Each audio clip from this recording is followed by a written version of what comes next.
الحمد لله الحمد لله وكفى والصلاة والسلام على عباده الذين اصطفى خصوصا على أفضلهم وخاتم النبيين محمد الأمين وعلى آله وصحبه أجمعين. أما بعد فقد قال الله تبارك وتعالى كما ورد في سورة النساء: اعوذ باللہ من الشیطان الرجیم بسم اللہ الرحمن الرحیم ان المنافقین فی الدرک الاسفل من النار. وقال عز وجل كما ورد في سورة التوبہ: سواء علیہم استغفرت لهم ام لم تستغفر لهم ان تستغفر لهم 70 مرة فلن يغفر الله لهم. صدق الله العظيم. رب اشرح لي صدري ويسر لي امري واحلل عقدة من لساني يفقهوا قولي. اللهم ربنا الهمنا رشدنا واعذنا من شرور انفسنا. اللهم ارنا الحق حقا وارزقنا اتباعه وارنا الباطل باطلا وارزقنا اجتنابه. آمین یا رب العالمین. نفاق کی حقیقت کے ضمن میں سب سے پہلے ایک لغوی بحث ہو جائے کہ یہ لفظ بنا کہاں سے ہے، اس کی روٹ کیا ہے، اس کی اصل کیا ہے. نفقن کہتے ہیں عربی زبان میں سرنگ کو. سرنگیں پچھلے زمانے میں بنائی جاتی تھیں. ایک شہر ہے، بہت بڑا قلعہ ہے، اس کے گرد فصیل ہے، پھر اس میں بادشاہ کا یا گورنر کا محل ہے. اب اگر کوئی غنیم حملہ کرتا ہے، وہ فصیل کے اندر بھی دراڑیں ڈال کر شہر میں داخل ہو گیا اور اب وہ محل کی طرف آگے بڑھ رہا ہے،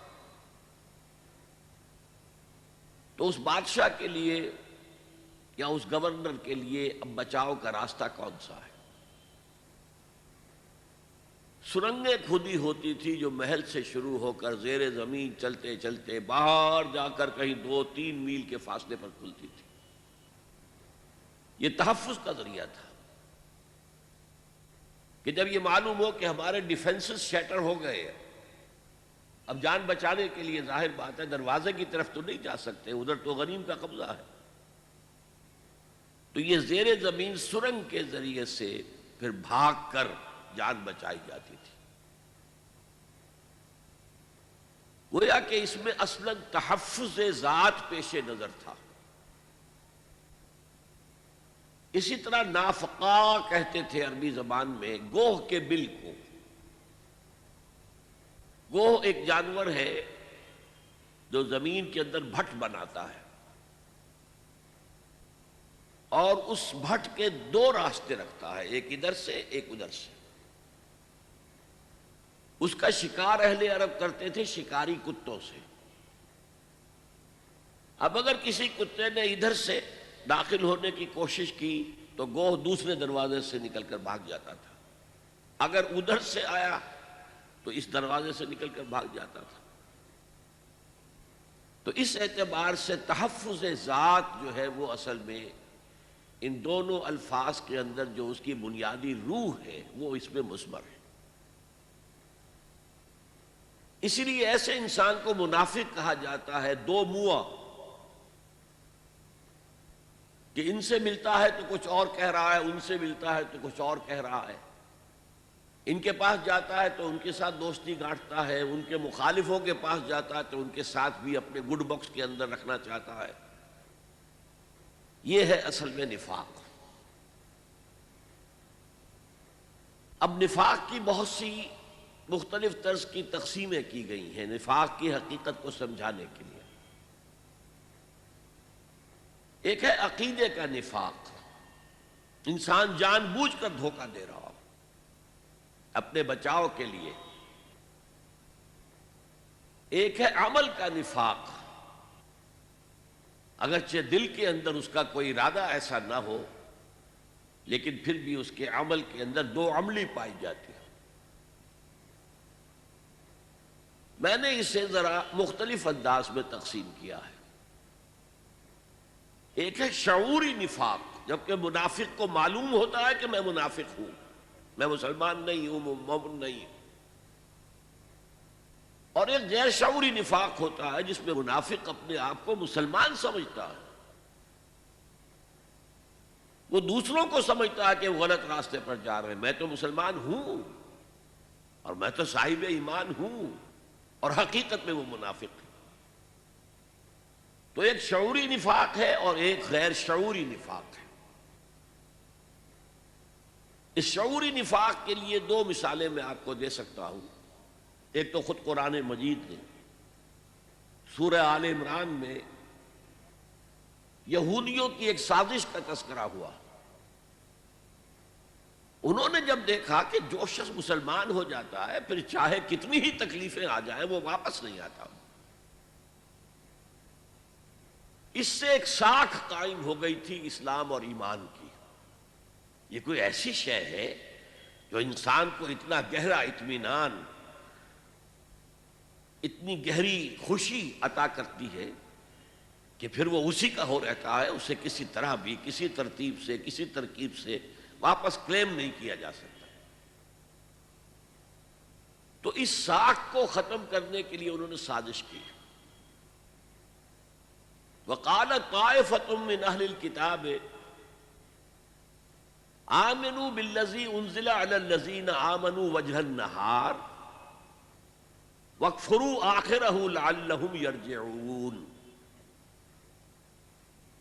اہل کتاب کے ایک گروہ نے یہ سازش کی کہ ایسا کرو، جو چیز اہل ایمان پر نازل کی گئی ہے یعنی قرآن مجید، اس پر ایمان کا اعلان کر دو صبح کے وقت۔ اب اس خاکے میں میں ذرا رنگ بھر رہا ہوں۔ صبح کو ایمان کا اعلان کیا اور اکثر وقت اب دن کا حضور کی صحبت میں گزار رہے ہیں، بڑے ادب کے ساتھ پوز کر رہے ہیں کہ ہم مسلمان ہو گئے، مومن ہو گئے۔ حضور بھی تواضع تو آپ کے مزاج میں تھا ہی، خاص طور پر نو مسلم لوگ اور یہودی مسلمان ہو گئے ہوں تو حضور کی نگاہ میں ان کی قدر ہوتی تھی۔ شام کو انہوں نے اعلان کر دیا، جی ہم نے دیکھ لیا، جا کے قریب جا کر دیکھ لیا، کچھ نہیں، یہ تو سب دور کے ڈھول سہانے ہیں، ہم تو واپس جا رہے ہیں، یہودی ہو رہے ہیں۔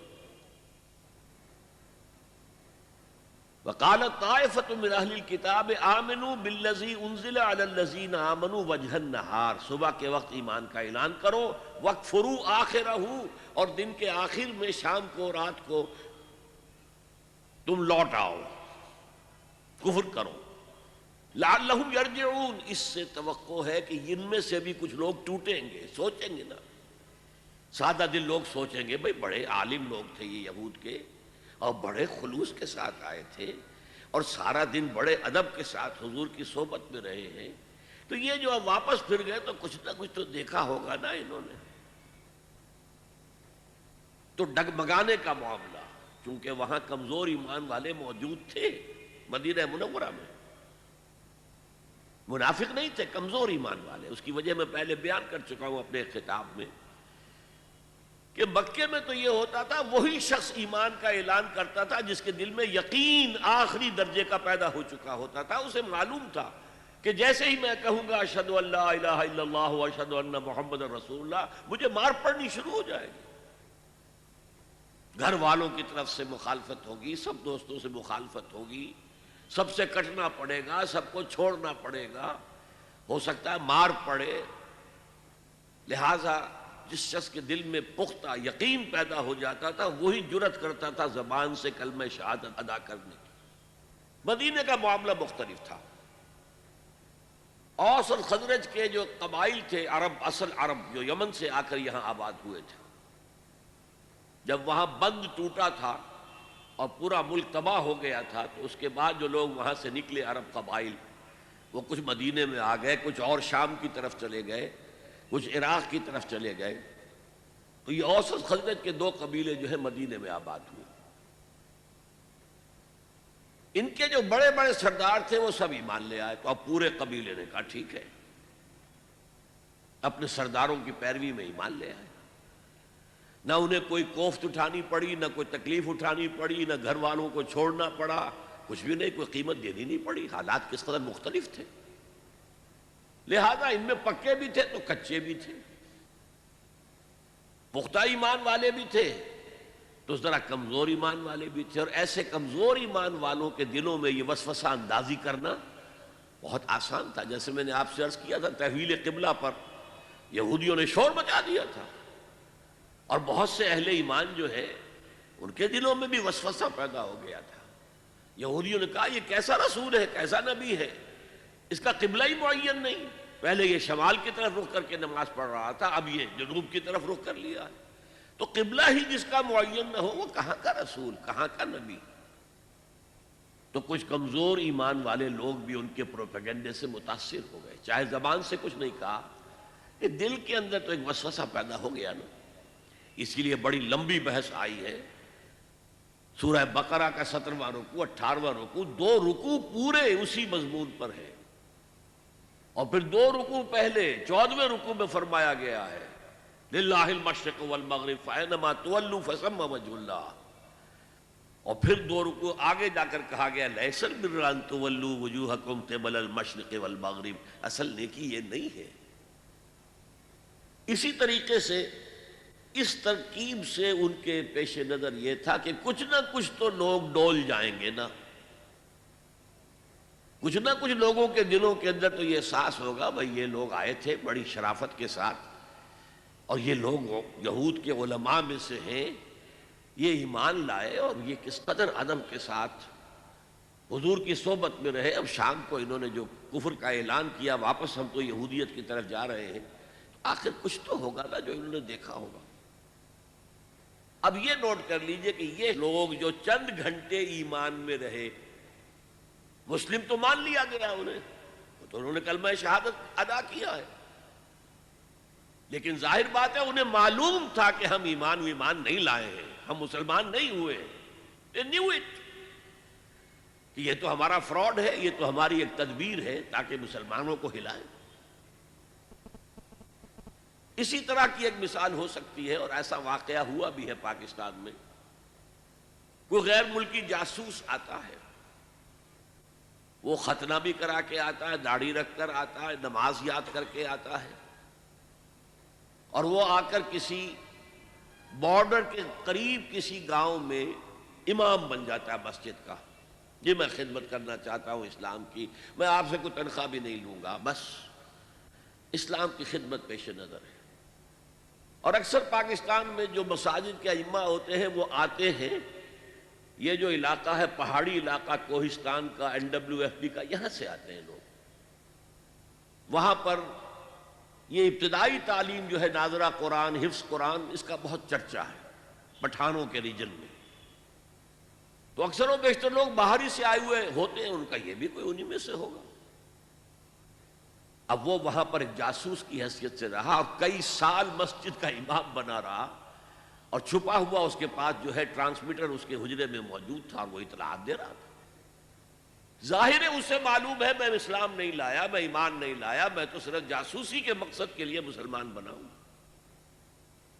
تو یہ ہے شعوری نفاق، جس کو کہ انسان جانتا ہے، خود متنبہ ہے کہ میں نہ مومن ہوں نہ مسلم ہوں، میں منافق ہوں۔ اس کے برعکس دور نبوت کے دوران ہم جتنا نفاق دیکھتے ہیں وہ غیر شعوری نفاق تھا اکثر و بیشتر۔ اس کا پس منظر کیا ہے؟ ایک شخص تک اسلام کی دعوت پہنچی، اس کے دل نے گواہی دی ہاں یہ حق ہے، اس کی فطرت کے اندر اس کی طرف کشش پیدا ہو گئی، یا پورا قبیلہ ایمان لے آیا، وہ بھی ایمان لے آیا، کوئی دھوکہ دینے کی نیت نہیں تھی، منافق نہیں تھا، ایمان لایا تھا۔ لیکن اب مختلف قسم کے لوگ ہیں، کچھ لوگ تو وہ ہوتے ہیں جو کسی شے کو اختیار کرتے ہیں تو ہرچے باد آباد، اب جو ہو سو ہو، ماں کشتی درآب انداختیم، اب ہم نے اپنی کشتی جو ہے سمندر میں ڈال دی ہے، اب جو ہو سو ہو، کشتی تیرے گی تو ہم بھی تیریں گے، ڈوبے گی تو ہم بھی ڈوبیں گے، تیار ہیں ہم اس کے لیے. جیسے طارق بن زیاد نے کشتیاں جلا دی تھی. جب کشتیاں جلا دی لوگوں نے کہا یہ تم نے کیا کیا، واپسی کا راستہ ہی ختم کر دیا. میں نے کہا میں یہی چاہتا ہوں تمہارے دل میں خیال تک نہ رہے کہ واپس جا سکتے ہیں ہم. طارق جو بر کنارہ اندلس سفینہ سوخت، جن جہازوں میں سوار ہو کر سمندر کراس کیا تھا جبل الطارق پہ، وہاں اترنے کے بعد انہیں آگ لگوا دی. کسی کو خیال ہی نہ رہے کہ یہاں سے بھاگ کر واپس جانے کی ہمارے پاس کوئی سبیل ہے. ہرچ باد آباد ماں کشتی درا بنداختے، اب جو بھی ہو سو ہو. لیکن ایک کمزور طبیعت لوگ بھی ہوتے ہیں، ان کا نقشہ سورہ حج میں کھینچا گیا ہے. وَمِنَ النَّاسِ مَن يَعْبُدُ اللَّهَ عَلَى حَرْفٍ. کچھ لوگ ایسے بھی ہیں جو اللہ کی عبادت کرنا چاہتے ہیں کنارے کنارے، ڈیپ واٹر میں نہیں جانا چاہتے، رسک نہیں لینا چاہتے، کنارے کنارے. وَمِنَ النَّاسِ مَن يَعْبُدُ اللَّهَ عَلَى حَرْفٍ فَإِنْ أَصَابَهُ خَيْرٌ اطْمَأَنَّ بِهِ. اگر خیر ہے، خیریت ہے، مال غنیمت میں سے مل رہا ہے اور کوئی آپ کے لیے آزمائش نہیں آ رہی ہے تو بڑے مطمئن ہیں، اپنے اسلام کا بڑھ چڑھ کر دعویٰ کر رہے ہیں. صادق الایمان لوگوں سے بھی بڑھ چڑھ کر، جیسے کہ ہم پڑھ چکے ہیں سورہ حجرات میں، اتعلمون اللہ بدینکم، کیا تم اللہ کو اپنا دین جتلانا چاہتے ہو؟ واللہ یعلم ما فی السماوات وما فی الارض. میں نے اس وقت آپ کو بتایا تھا ہریانے کی زبان کا ایک محاورہ، تھوتھا چنا باجے گھنا. وہ چنا جس کو اندر سے کیڑا کھا چکا ہو، اوپر جو چھلکا تو ہے اندر کچھ نہیں ہے، اس میں آواز زیادہ ہوتی ہے، کھنکتا ہے. جیسے خالی برتن کھنکتا ہے، ایسے ہی وہ لوگ کہ جن کے اندر ایمان نہیں تھا وہ زیادہ کھنکتے تھے، زیادہ جو ہے اپنا احسان جتاتے تھے، ہم تو لڑے بھیڑے بغیر ایمان لے آئے. تو یہی حال المنافقین کا تھا. جب ان کے سامنے اب تقاضے آئے، مطالبے آئے، اچھا بھائی ایمان لائے ہو تو اب نکلو اللہ کی راہ میں، جان ہتھیلی پر رکھو، آؤ قتال کا مرحلہ شروع ہو چکا. اب یہ ذرا پیچھے کو ہٹتے تھے. اسے ارتداد کہتے ہیں. ارتداد ایک تو یہ ہے کہ کھلم کھلا کوئی شخص اسلام کو چھوڑ کر مرتد ہو گیا، عیسائی ہو گیا یا کچھ اور ہو گیا، مرتد. ایک ارتداد ہے پیچھے پسپائی اختیار کرنا، قدم بقدم پیچھے ہٹنا. یا اگر وقت آیا ہے کہ حضور نے کہا بھائی اب ایک ایسی ضرورت ہے اور ایسی مہم درپیش ہے جس کے لیے مال کی ضرورت ہے، تو آؤ اب انفاق کرو، خرچ کرو اللہ کی راہ میں. ان دونوں سے ان کی جان جاتی تھی.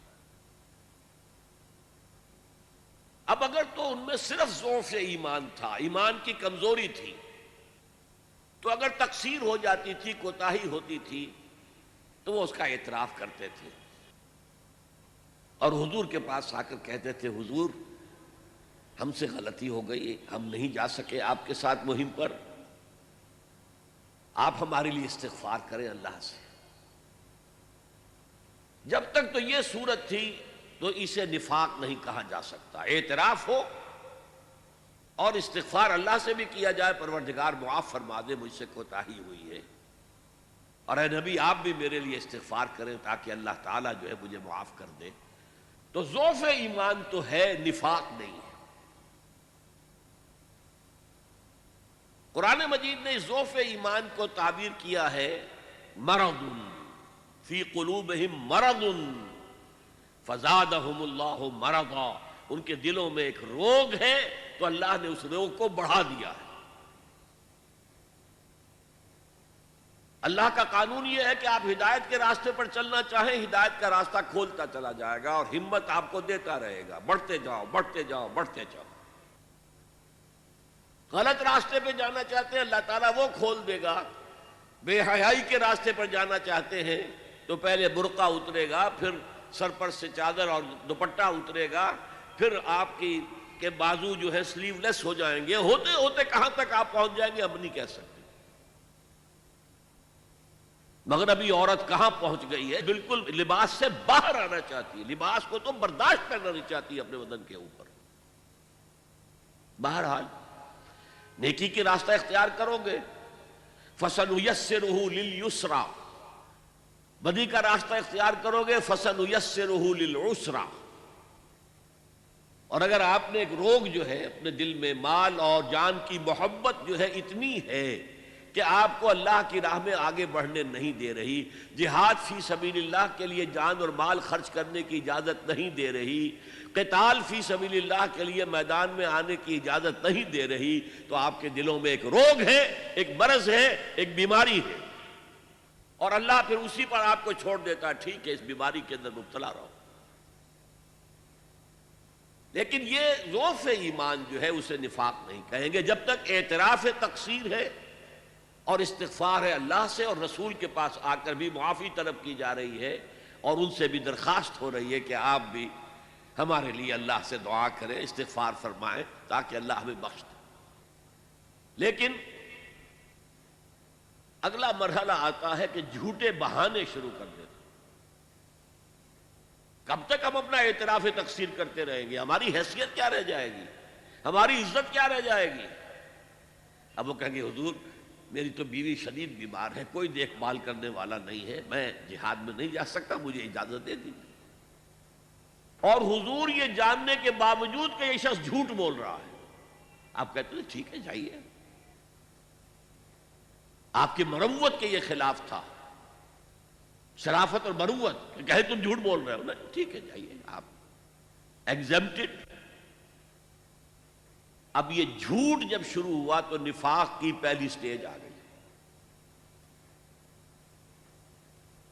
جیسے ٹوبرکلوسس کی 3 سٹیجز پہلے زمانے میں ہوتی تھی، first stage, second stage, third stage. Third stage پر آنے کے بعد مرض لا علاج ہوتا تھا، اب تو خیر ٹھیک ہے دوائیاں بہت سی ایجاد ہو گئی ہیں، لیکن تھرڈ سٹیج کو پہنچ کر پھر پچھلے زمانے میں کوئی توقع نہیں ہوتی تھی کہ اب دوبارہ صحت یاب ہو سکتا ہے۔ پہلی سٹیج اور سیکنڈ سٹیج میں اگر کچھ علاج ہو جائے تو بچنے کی توقع ہے۔ تو پہلی سٹیج یہ کہ جھوٹے بہانے بنانے شروع کیے۔ اس آیت کا ترجمہ رہ گیا، میں سورہ حج کا جو بیان کر رہا تھا، وَمِنَ النَّاسِ مَن يَعْبُدُ اللَّهَ عَلَى حَرْفٍ، لوگوں میں سے وہ بھی ہیں جو اللہ کی اطاعت اور بندگی کرنا چاہتے ہیں، پرستش کرنا چاہتے ہیں، لیکن کنارے کنارے بچ کر فَإِنْ أَصَابَهُ خَيْرٌ اطْمَأَنَّ بِهِ، اگر خیر ہے، خیریت ہے، مال غنیمت بھی مل رہا ہے تو پھر مطمئن ہے۔ وَإِنْ أَصَابَتْهُ الْفِتْنَةُ انقلب إِلَى وَجْهِهِ خَسِرَ الدُّنْيَا وَالْآخِرَةَ، اگر کوئی فتنہ آ گیا، آزمائش آ گئی، کوئی امتحان آ گیا تو اوندھے منہ گر پڑتے ہیں، یہ خسارہ ہے دنیا اور آخرت دونوں۔ سورہ حج کے بارے میں آپ کو بتا چکا ہوں کہ یہ عام خیال تو یہ کہ یہ مدنی ہے، مدنی نہیں، یہ مکی ہے، لیکن مکی دور کے بالکل آخری زمانے کی صورتوں میں سے۔ مکی دور میں، مکی قرآن میں 2/3 قرآن ہے مکی میں، جو مکے میں نازل ہوا، اس میں صرف ایک مقام پر نفاق کا ذکر آیا ہے، سورہ عنکبوت میں بس۔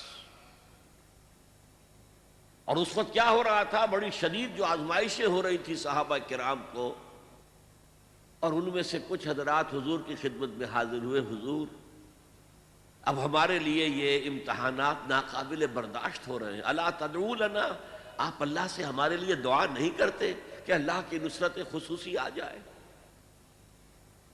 حضرت خباب بن الارت نے اپنے کمر سے کرتا اٹھا کر دیکھا، حضور دیکھیے میری پوری کمر جلی ہوئی ہے، مجھے دہکتے ہوئے انگاروں پر لٹایا گیا ہے، میری کمر کی کھلڑی کھال یہ جلی ہے، اور پھر پیٹھ پر چربی ہوتی ہے وہ پگھلی ہے، تو اس سے وہ انگارے جو ہیں وہ ٹھنڈے پڑے۔ حضور نے جواب دیا، خدا کی قسم تم جلدی مچا رہے ہو، تم سے پہلے تو امتوں کے ساتھ ایسا بھی ہوا جو ایمان والے تھے کہ انہیں زندہ آگ میں جلا دیا گیا، یا ان کو زمین میں گاڑ کر آدھا دھڑ زمین میں گڑا ہوا ہے اور اوپر سر کے اوپر آری رکھ کے چیرنا شروع کیا، 2 حصوں میں بانٹ دیا، یہ بھی ہوا ہے۔ اور لوہے کے کنگھوں سے ان کے جسم سے ہڈیوں پر سے گوشت کھرچ دیا گیا، لیکن وہ پھر بھی ثابت قدم رہے. تم ابھی سے گھبرا گئے. اس وقت سورہ عنکبوت بھی نازل ہوئی. الف لام میم احسب الناس ان یترکوا ان یقولوا آمنا وهم لا یفتنون. کیا لوگوں نے یہ سمجھا تھا کہ وہ بچ جائیں گے, چھوٹ جائیں گے صرف یہ کہنے پر کہ ہم ایمان لے آئے, اور انہیں آزمایا نہ جائے گا؟ وَلَقَدْ فَتَنَّا الَّذِينَ مِن قَبْلِهِمْ, ہم نے جو بھی ان سے پہلے اس راستے پر آئے انہیں آزمایا, خوب آزمایا. فَلَيَعْلَمَنَّهُ الَّذِينَ آمَنُوا صَدَقُوا وَلَيَعْلَمَنَّ الْكَاذِبِينَ. اللہ لازماً ظاہر کر دے گا کون سچے ہیں اپنے دعوی ایمان میں اور کون جھوٹے, جھوٹ موٹ کا دعویٰ کر رہے ہیں. اور آگے چل کر اسی رکوع میں فرمایا وَلَيَعْلَمَنَّ اللَّهُ الَّذِينَ آمَنُوا وَلَيَعْلَمَنَّ الْمُنَافِقِينَ. اور اللہ تعالیٰ کھول دے گا کون ہے صاحب ایمان اور کون منافق ہے. بس یہ ایک لفظ ہے پورے مکی قرآن میں. یہ مرض اصل میں ظاہر ہوا ہے مدینے میں آ کر. اچھا, پہلی سٹیج تو یہ ہوئی کہ جھوٹے بہانے بنانے شروع کیے.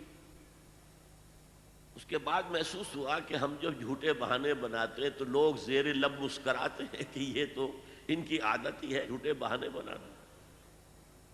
اب انہوں نے سہارا لیا قسموں کا. خدا کی قسم, واللہ تاللہ, اللہ جانتا ہے, اللہ گواہ ہے کہ میری یہ مجبوری ہے, میری یہ مشکل ہے, میرا یہ مسئلہ ہے, میں نہیں نکل سکتا اللہ کی راہ میں.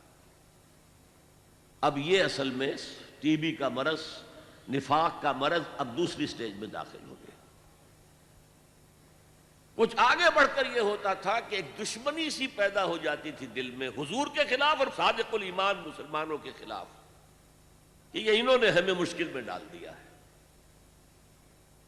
ہم ایمان لائے تھے, ہمیں کیا پتا تھا کہ ایمان کے تقاضے یہ ہوں گے.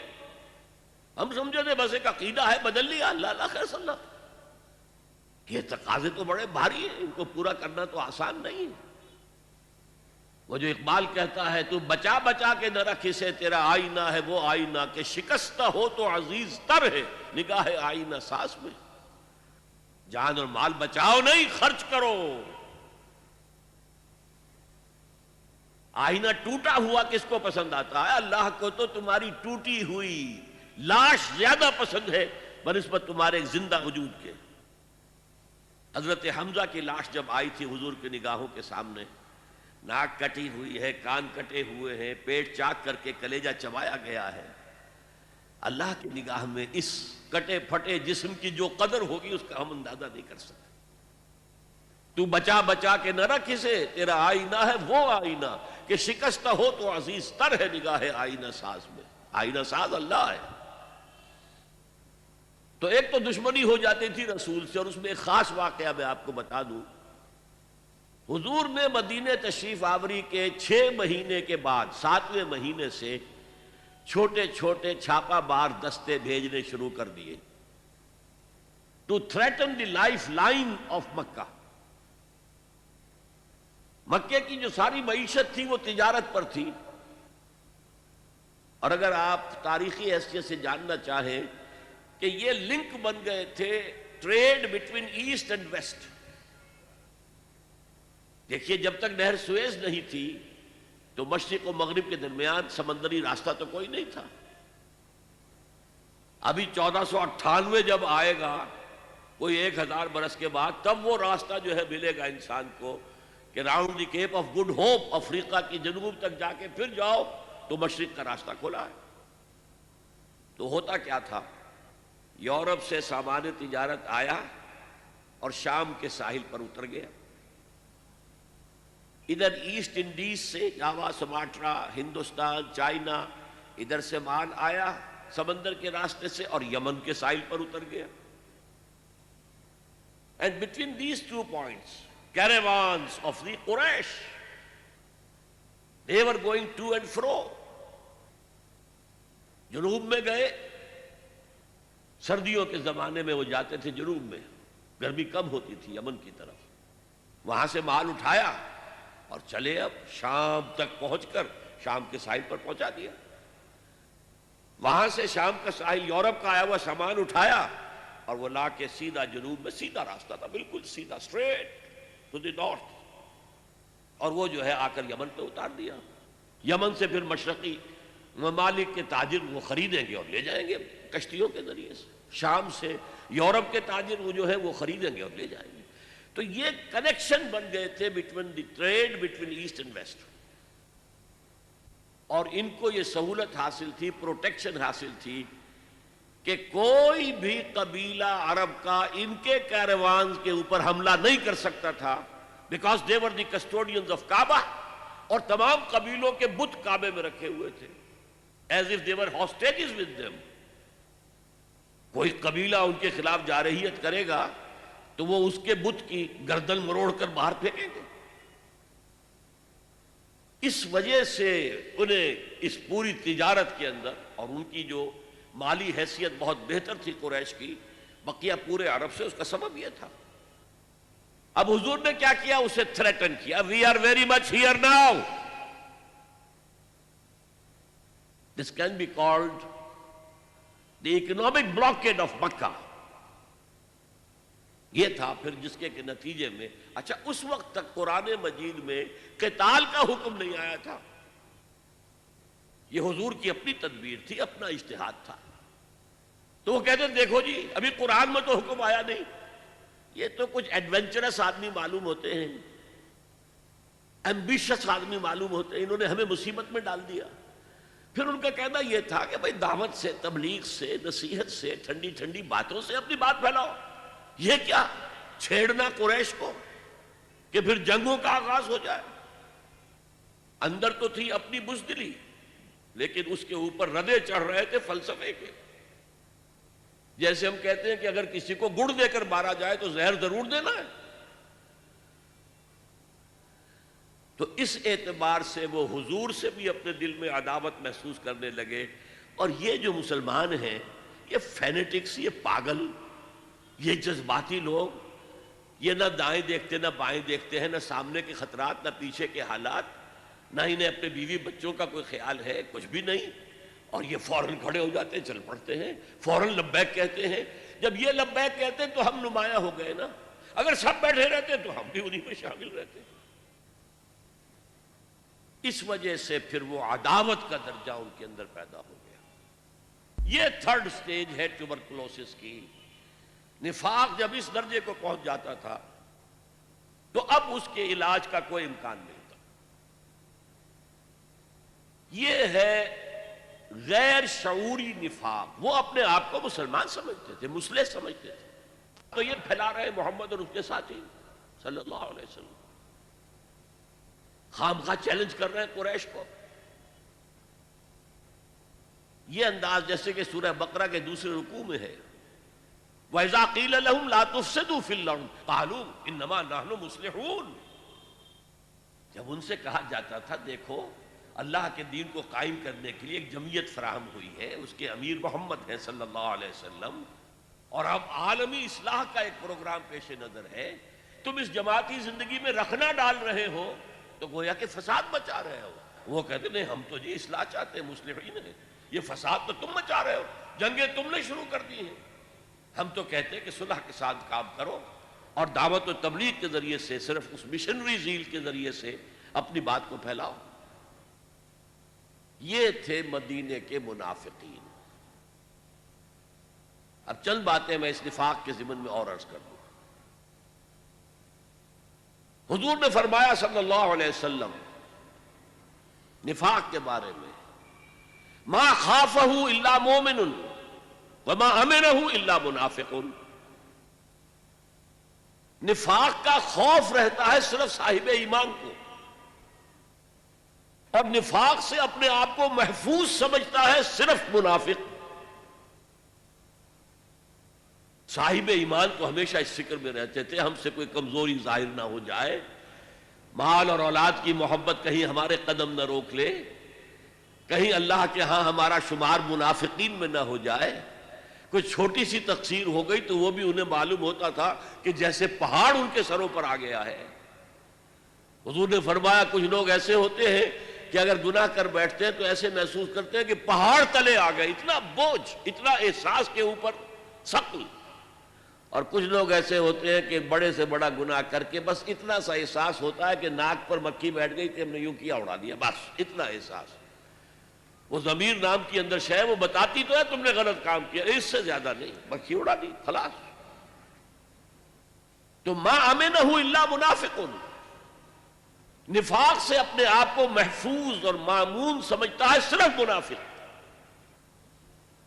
یہ غیر شعوری نفاق ہے نا، وہ نہیں جانتا کہ میں منافق ہوں، وہ تو کہتا ہے میں مسلم ہوں، میں محمد کے پیچھے نمازیں پڑھتا ہوں صلی اللہ علیہ وسلم، میں روزے رکھتا ہوں، اگرچہ طبیعت تو نہیں چاہتی لیکن کیا کروں، جبرن زکوٰۃ بھی دے دیتا ہوں تاکہ مسلمانوں میں شمار تو رہے. تو وہ تو اپنے آپ کو مسلمان سمجھتا تھا منافق. تو ما امنہ الا منافق وما خافہ الا مومن، مومن کو خوف رہتا ہے کہ کہیں میں نفاق کی سرحدوں کے اندر داخل نہ ہو جاؤں. یہی وجہ دو واقعے سن لیجئے. ایک انصاری صحابی ہے حضرت حنظلہ رضی اللہ تعالی عنہ، ایک دفعہ گھر سے نکلے، عجیب کیفیت طاری تھی، نافق حنظلہ نافق حنظلہ نافق حنظلہ نافق حنظلہ تو منافق ہو گیا، حنظلہ تو منافق ہو گیا، حنظلہ تو منافق ہو گیا، ایک خاص کیفیت کے اندر کہے جا رہے ہیں. حضرت ابو بکر مل گئے راستے میں، کیا بات ہے حنظلہ، کیا کہہ رہے ہو، کیوں کہہ رہے ہو؟ کہا کہ میں محسوس کرتا ہوں جب میں حضور کی صحبت میں ہوتا ہوں تو میرے دل کی کیفیت کچھ اور ہوتی ہے، جب میں اپنے گھر بار میں آ گیا تو وہ کیفیت نہیں رہتی. یہی تو نفاق ہے. اب اگر حضرت ابو بکر چاہتے تو انہیں سمجھاتے کہ نہیں بھائی یہ نفاق نہیں ہے،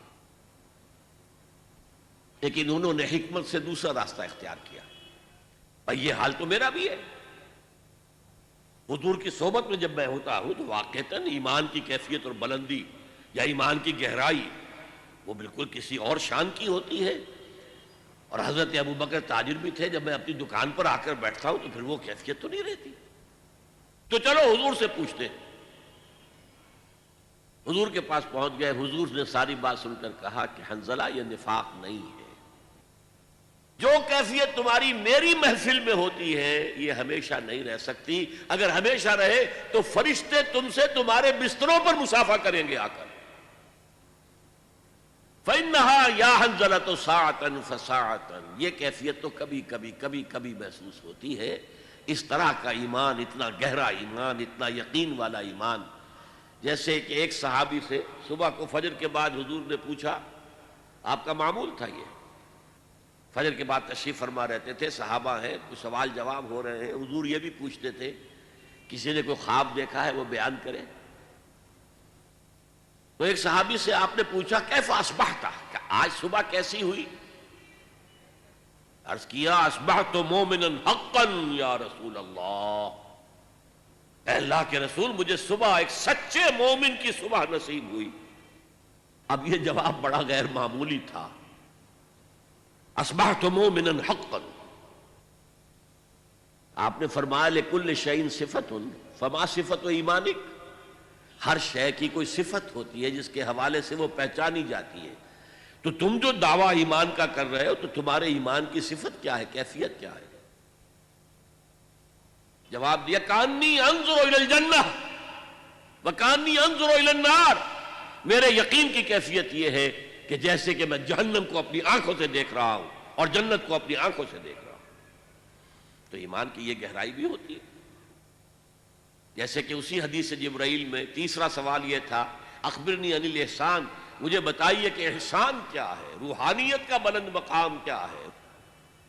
اسلام کیا ہے جواب دے دیا آپ نے، ایمان کیا ہے جواب دے دیا آپ نے، اب احسان بتائیے کیا ہے. فرمایا ان تعبد اللہ کانک تراہ فإن لم تکن تراہ فإنہ یراک، تم اللہ کی پرستش اور بندگی ایسے کرو گویا کہ تم اسے دیکھ رہے ہو اپنی آنکھوں سے، اور اگر یہ نہیں تو کم سے کم یہ محسوس ہوتا رہے کہ اللہ مجھے دیکھ رہا ہے، استحضار رہے. یہاں چونکہ جو روایت زیادہ مشہور ہے حضرت عمر فاروق سے رضی اللہ تعالیٰ عنہ، اس میں ہے تعبد اللہ. دوسری روایت میں ان تخشى اللہ کانک تراہ فإن لم تکن تراہ فإنہ یراک، تمہارے دل میں اللہ کی خشیت اتنی ہو جائے جیسے کہ تم اللہ کو دیکھ رہے ہو، اللہ کے حضور میں حاضر ہو.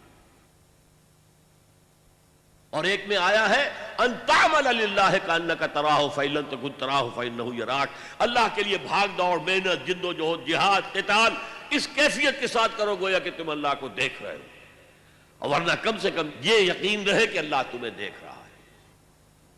تو یہ احسان ہے۔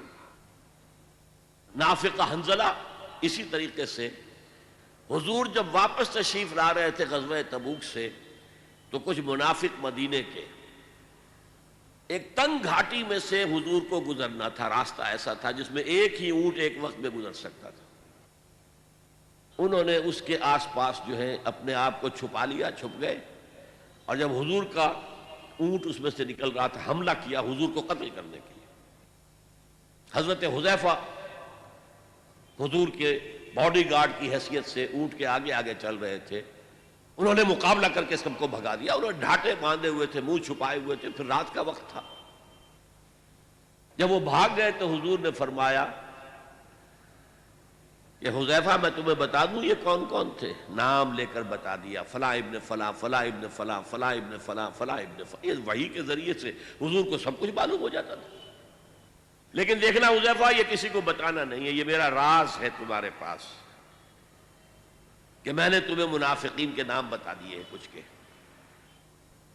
اسی لیے حضرت حذیفہ کو کہا جاتا تھا رضی اللہ تعالی عنہ صاحب و سر النبی، نبی کے ایک رازدان، نبی کے ایک راز کے رکھنے والے حذیفہ۔ اب ایک مرتبہ حضرت عمر ان سے پوچھتے ہیں، اب غور کیجئے کہاں عمر، کہاں ان کا مقام، صحابہ میں نمبر 2، انہیں بھی اپنے بارے میں اندیشہ ہے کہیں میں منافق تو نہیں ہو گیا۔ پوچھتے انشدو کا یا حذیفہ، انشدو کا باللہ، میں تمہیں اللہ کی قسم دے کر، واسطہ دے کر تم سے پوچھتا ہوں کہیں میرا نام تو ان میں نہیں تھا۔ یہ ہے ما خافہ الا مومن وما امنہ الا منافق۔ یہ جو بیماری ہے، یہ جو روگ ہے، اب یہ جانیے کہ اس کا انجام کیا ہے۔ اصل میں نے چونکہ کہا بیماری ہے، اور میرا بیک گراؤنڈ بھی ہے میڈیکل ایجوکیشن کا،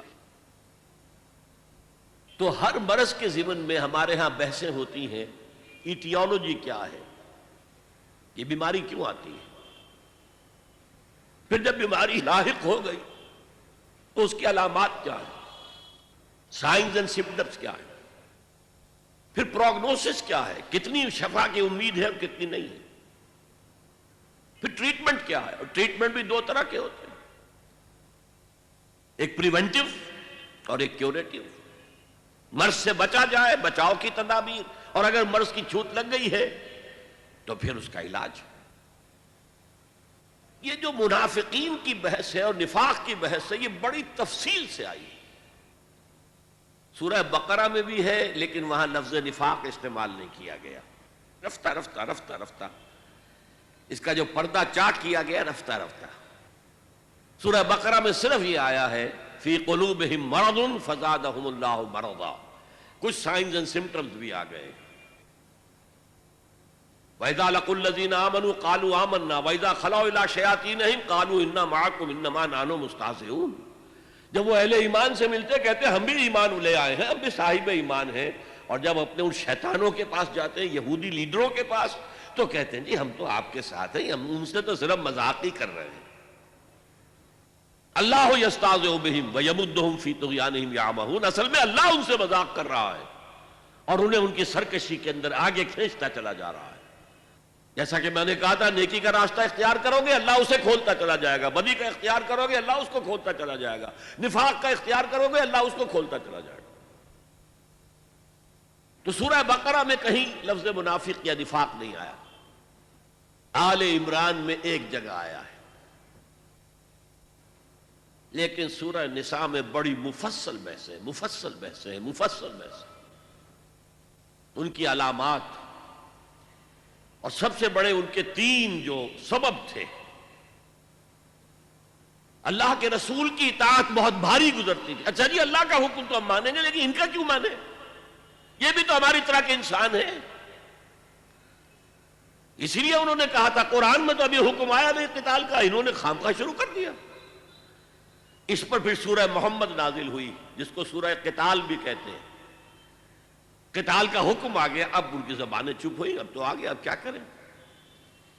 جب وہ صورت اتری تو قرآن مجید میں اسی صورت میں ہے کہ آپ دیکھتے ہیں منافقین کو کہ اب ان کی آنکھیں ایسی پتھرا رہی ہیں جیسے کہ کوئی مرنے والے شخص کی آنکھیں پتھراتی ہیں، اب تو کوئی رہا ہی نہیں حضور.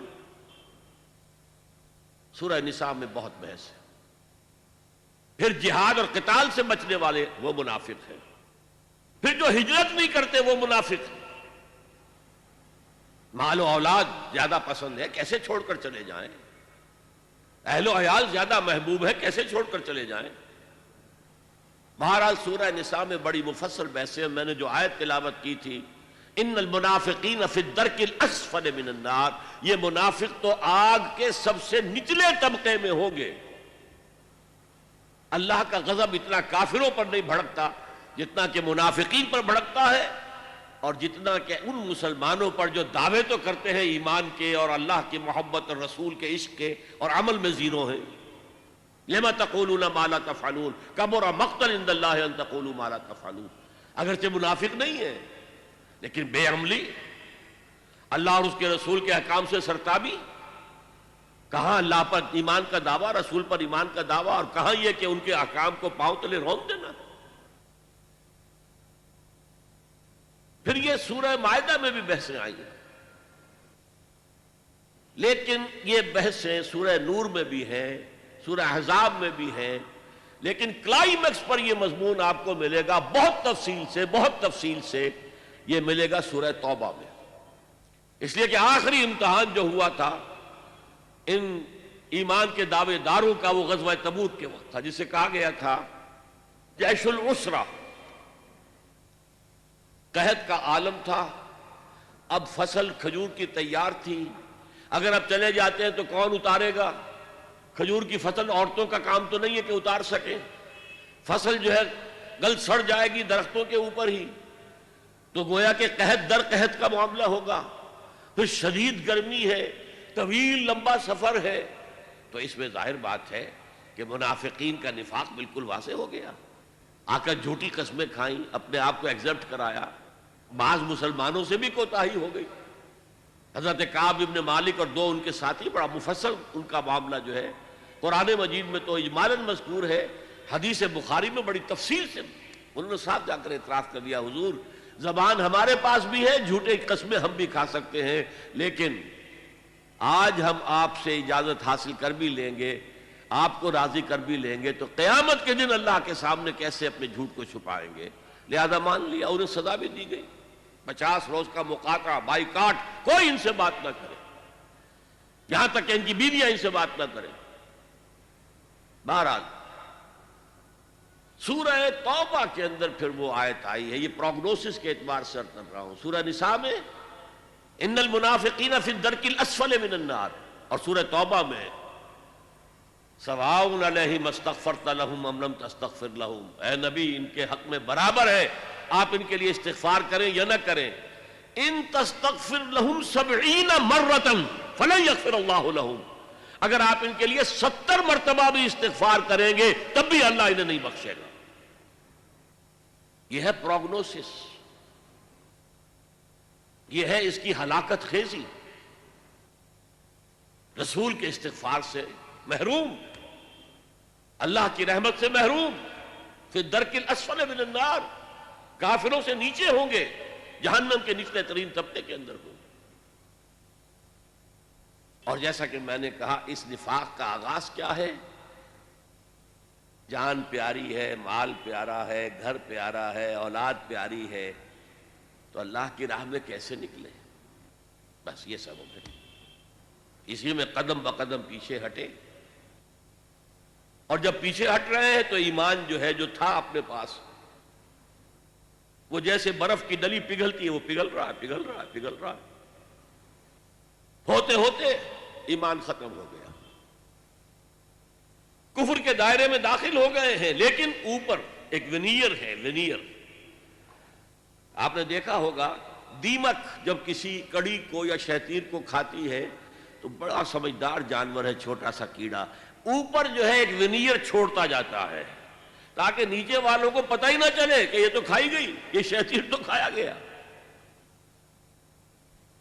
اسی طریقے سے ایمان کھایا گیا، ختم ہو گیا، نکل گیا، لیکن یہ کہ وہ بھی اپنے تئیں سمجھ رہے ہیں کہ ہم مسلمان ہیں، اور مسلمان بھی انہیں مسلمان سمجھ رہے ہیں، جو ان کے رشتہ دار ہیں، ان کے اندر عصبیت بھی ہے، قبائلی اعتبار سے محبت بھی ہے، اگرچہ وہ ایمان کے اعتبار سے بالکل کھوکھلے ہو چکے، ایمان کی نفی ہو چکی، حقیقت کے اعتبار سے وہ کفر میں داخل ہو چکے، لیکن وہ اپنے آپ کو مسلمان سمجھتے ہیں، اور at legal level they are acknowledged as Muslims.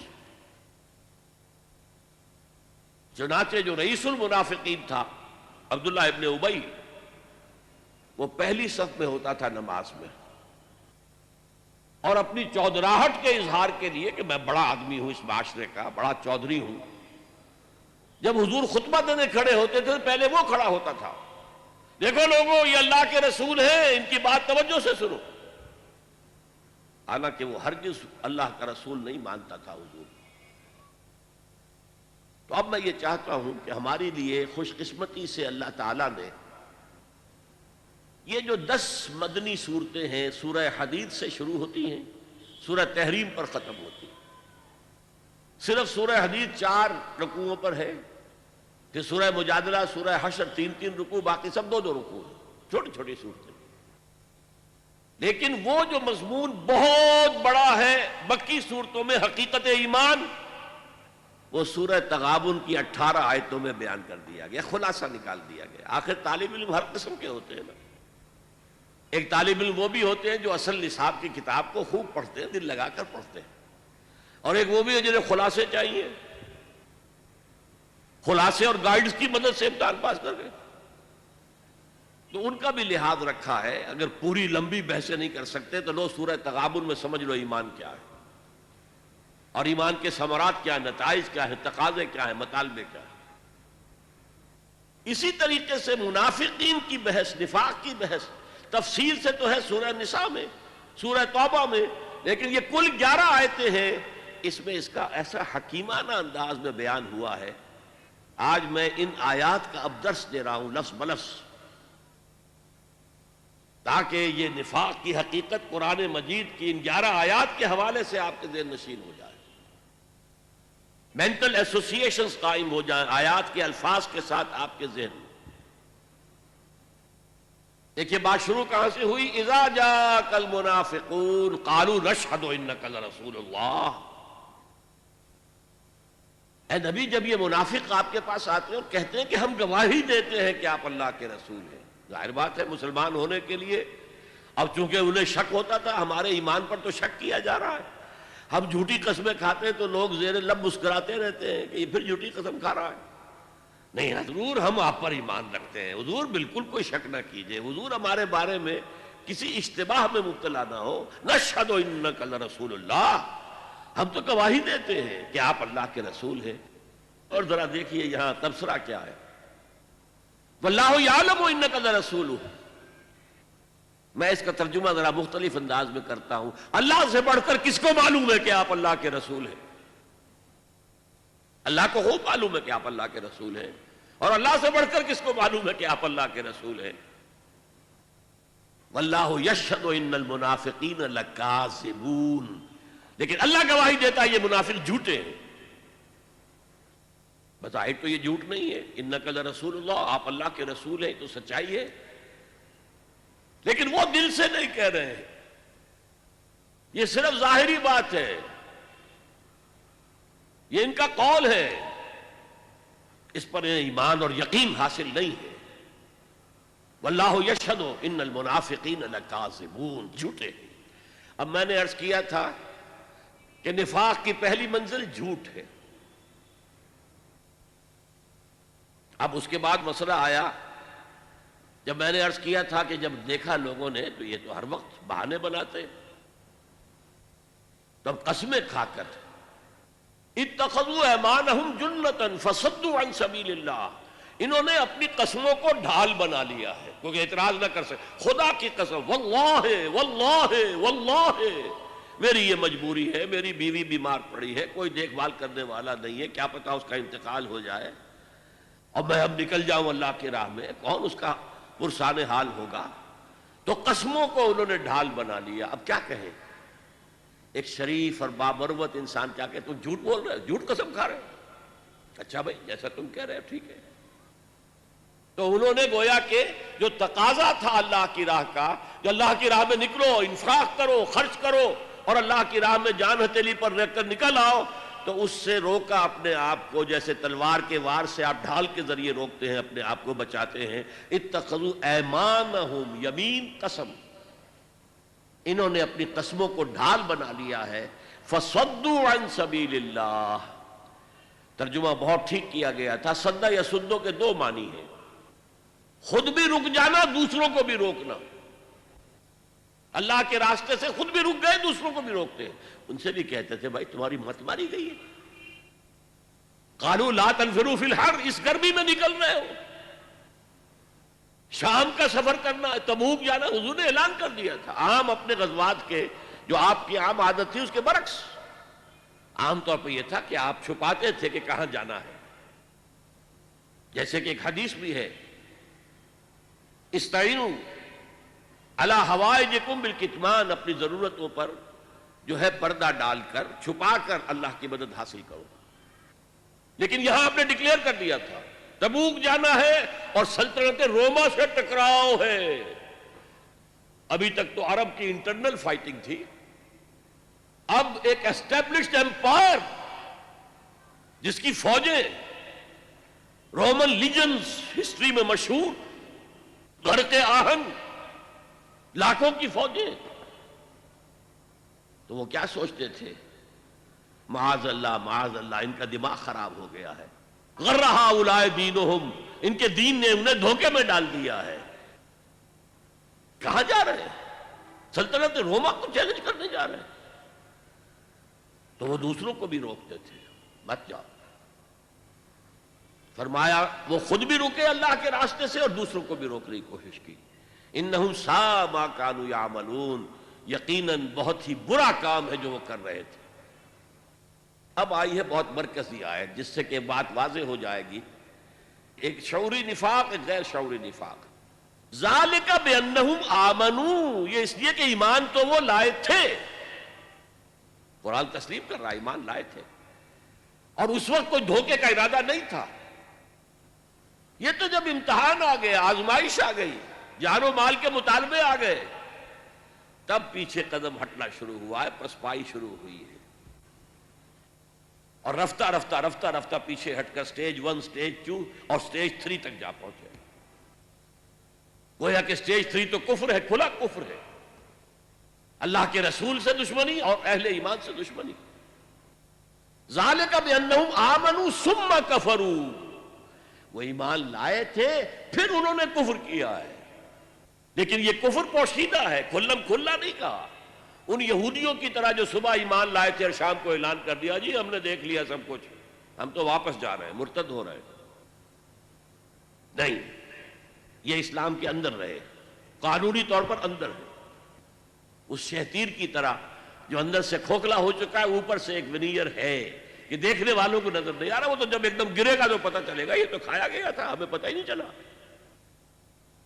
چوکھٹ کو دیمک کھا چکی ہے لیکن اوپر ونیئر ہے، آپ کو نظر نہیں آ رہا۔ تو ذالک بانہم آمنوا ثم کفروا، یہ کفر حقیقی ہے، کفر قانونی نہیں ہے۔ مسلمان رہے، مسلمان مانا گیا، اس لیے کہ منافق کوئی لیگل اینٹیٹی نہیں ہے، لیگل اینٹیٹی مومن بھی نہیں ہے، لیگل اینٹیٹی مسلمان، غیر مسلم، اللہ اللہ خیر صلی اللہ۔ اب جو مسلمان ہے وہ مومن صادق بھی ہو سکتا ہے، وہ دھوکے باز بھی ہو سکتا ہے، منافق، اور دونوں کیفیتوں سے جو ہے وہ اگر خالی ہے، نہ مثبت ایمان نہ منفی نفاق، تو اس کو کہتے ہیں اسلام بلا ایمان۔ یہ امام ابن تیمیہ نے سورہ حجرات کی اس آیت کے اوپر عنوان قائم کیا ہے، اثبات الاسلام بغیر ایمان، ایمان کے بغیر اسلام کا اثبات۔ قالت الاعراب آمنا قل لم تؤمنوا ولكن قولوا اسلمنا ولما يدخل الايمان في قلوبكم، وَإِن تُطِيعُوا اللَّهَ وَرَسُولَهُ لَا يَلِدْكُم مِّنْ أَعْمَالِكُمْ شَيْئًا إِنَّ اللَّهَ غَفُورٌ رَحِيمٌ۔ تو ذَلِكَ بِأَنَّهُمْ آمَنُوا ثُمَّ كَفَرُوا فَطُبِعَ عَلَىٰ قُلُوبِهِمْ، اب ان کے دلوں پر مہر کر دی گئی، جیسے بدترین کافروں کے دلوں کے اوپر، جن پر حق جو ہے وہ واضح ہو گیا تھا، ان کے دلوں نے گواہی دے دی تھی کہ محمد ٹھیک کہہ رہے ہیں، سچے ہیں، لیکن اپنی عصبیت کی وجہ سے، اپنی چودراہٹ کی وجہ سے، اپنے سٹیٹس کی وجہ سے، اپنے تکبر کی وجہ سے یا اپنے حسد کی وجہ سے مان نہیں رہے۔ ایسے لوگوں کے دلوں پر پھر مہر ہو جاتی ہے۔ یہودی خاص طور پر ان کے علماء ایسے پہچانتے تھے حضور کو جیسے اپنے بیٹوں کو پہچانتے، یعرفونہ کما یعرفون ابناءہ، لیکن مانا نہیں، تو اللہ تعالیٰ نے مہر کر دی۔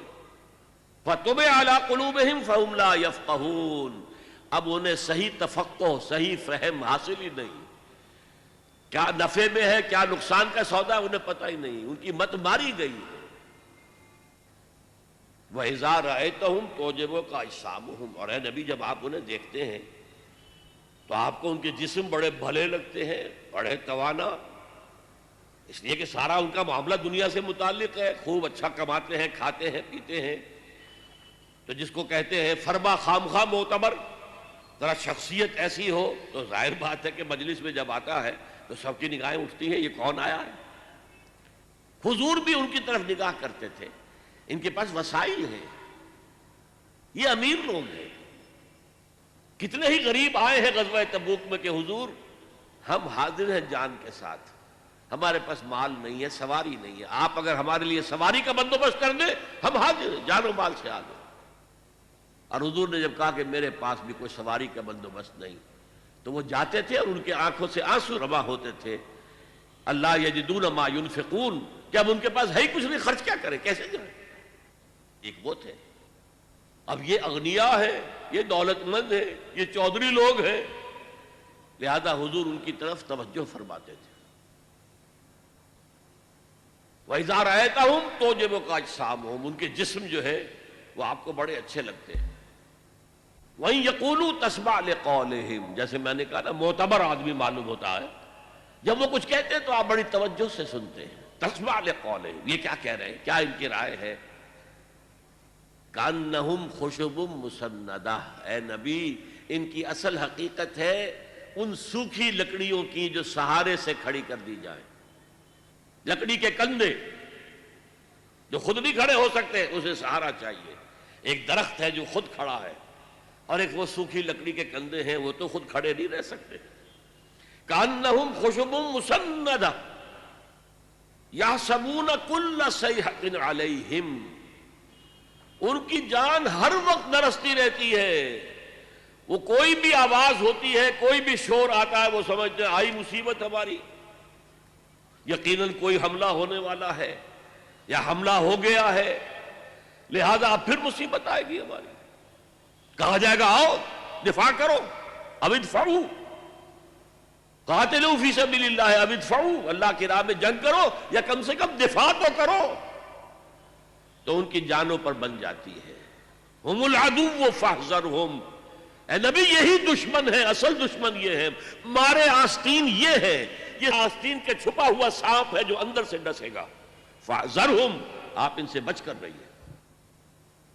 یہ ہے وہ تھرڈ سٹیج، ہم العدو، عداوت، اللہ کے رسول کی عداوت۔ اہل ایمان جو رسول کی ہر پکار پر لبیک لبیک یا رسول اللہ، ہم حاضر ہیں اللہ کے رسول، جس کی وجہ سے ہم نمایاں ہو جاتے ہیں، ہم بیٹھے رہے، ہم نے جا کے پھر بعد میں معذرت کی، حضور یہ معاملہ ہے، یہ معاملہ ہے، یہ معاملہ ہے، مجھے تو آپ مستثنیٰ کر دیجئے۔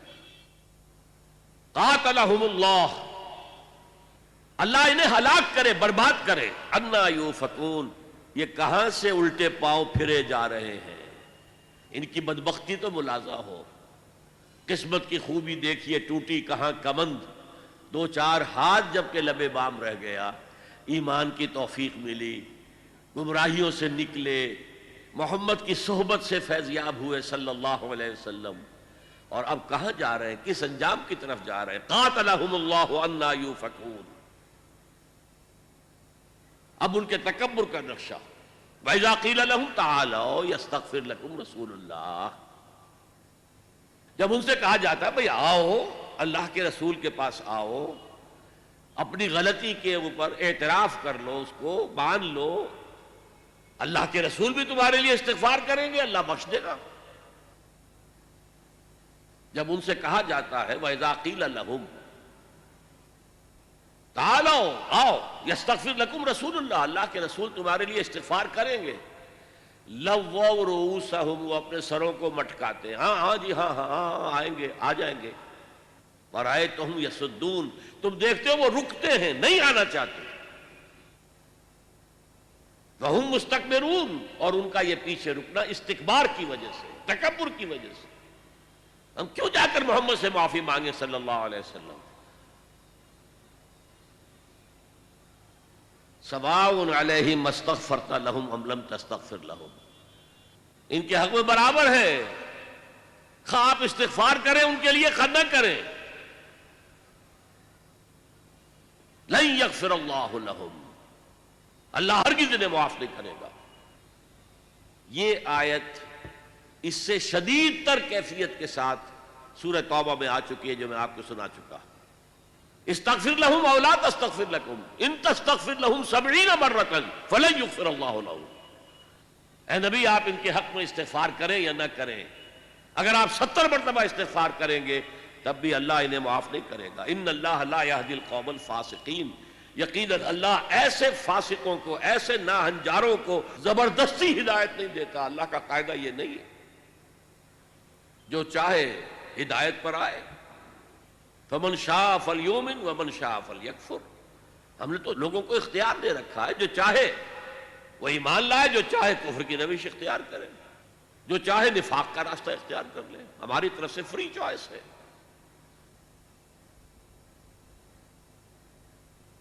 اب اس کے بعد ایک واقعہ بیان ہو رہا ہے، اور یہ اصل میں اس سے ایک اندازہ ہوگا کہ یہ منافقت کہاں تک پہنچا دیتی تھی۔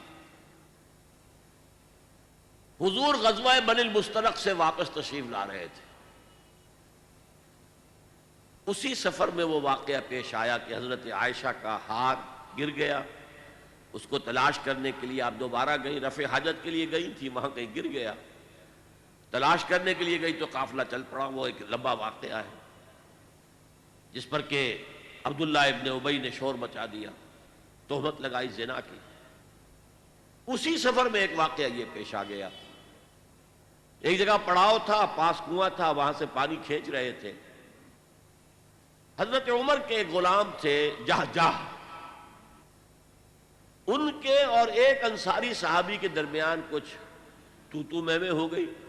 یہ تو ہمیشہ ان کے ہاں پہلے تو ہوتا ہی تھا، کہیں پانی پینے پلانے پہ جھگڑا، اور کہیں گھوڑا آگے بڑھانے پہ جھگڑا رہتا تھا۔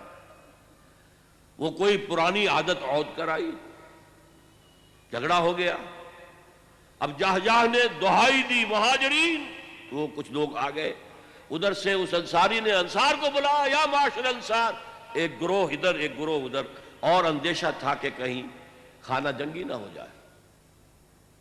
حضور کو خبر ہوئی اور آپ تشریف لائے، آپ نے پیسیفائی کیا، یہ کیا جاہلیت کی باتیں ہیں جو میں سن رہا ہوں، ان چیزوں سے اللہ نے تمہیں نجات دے دی تھی۔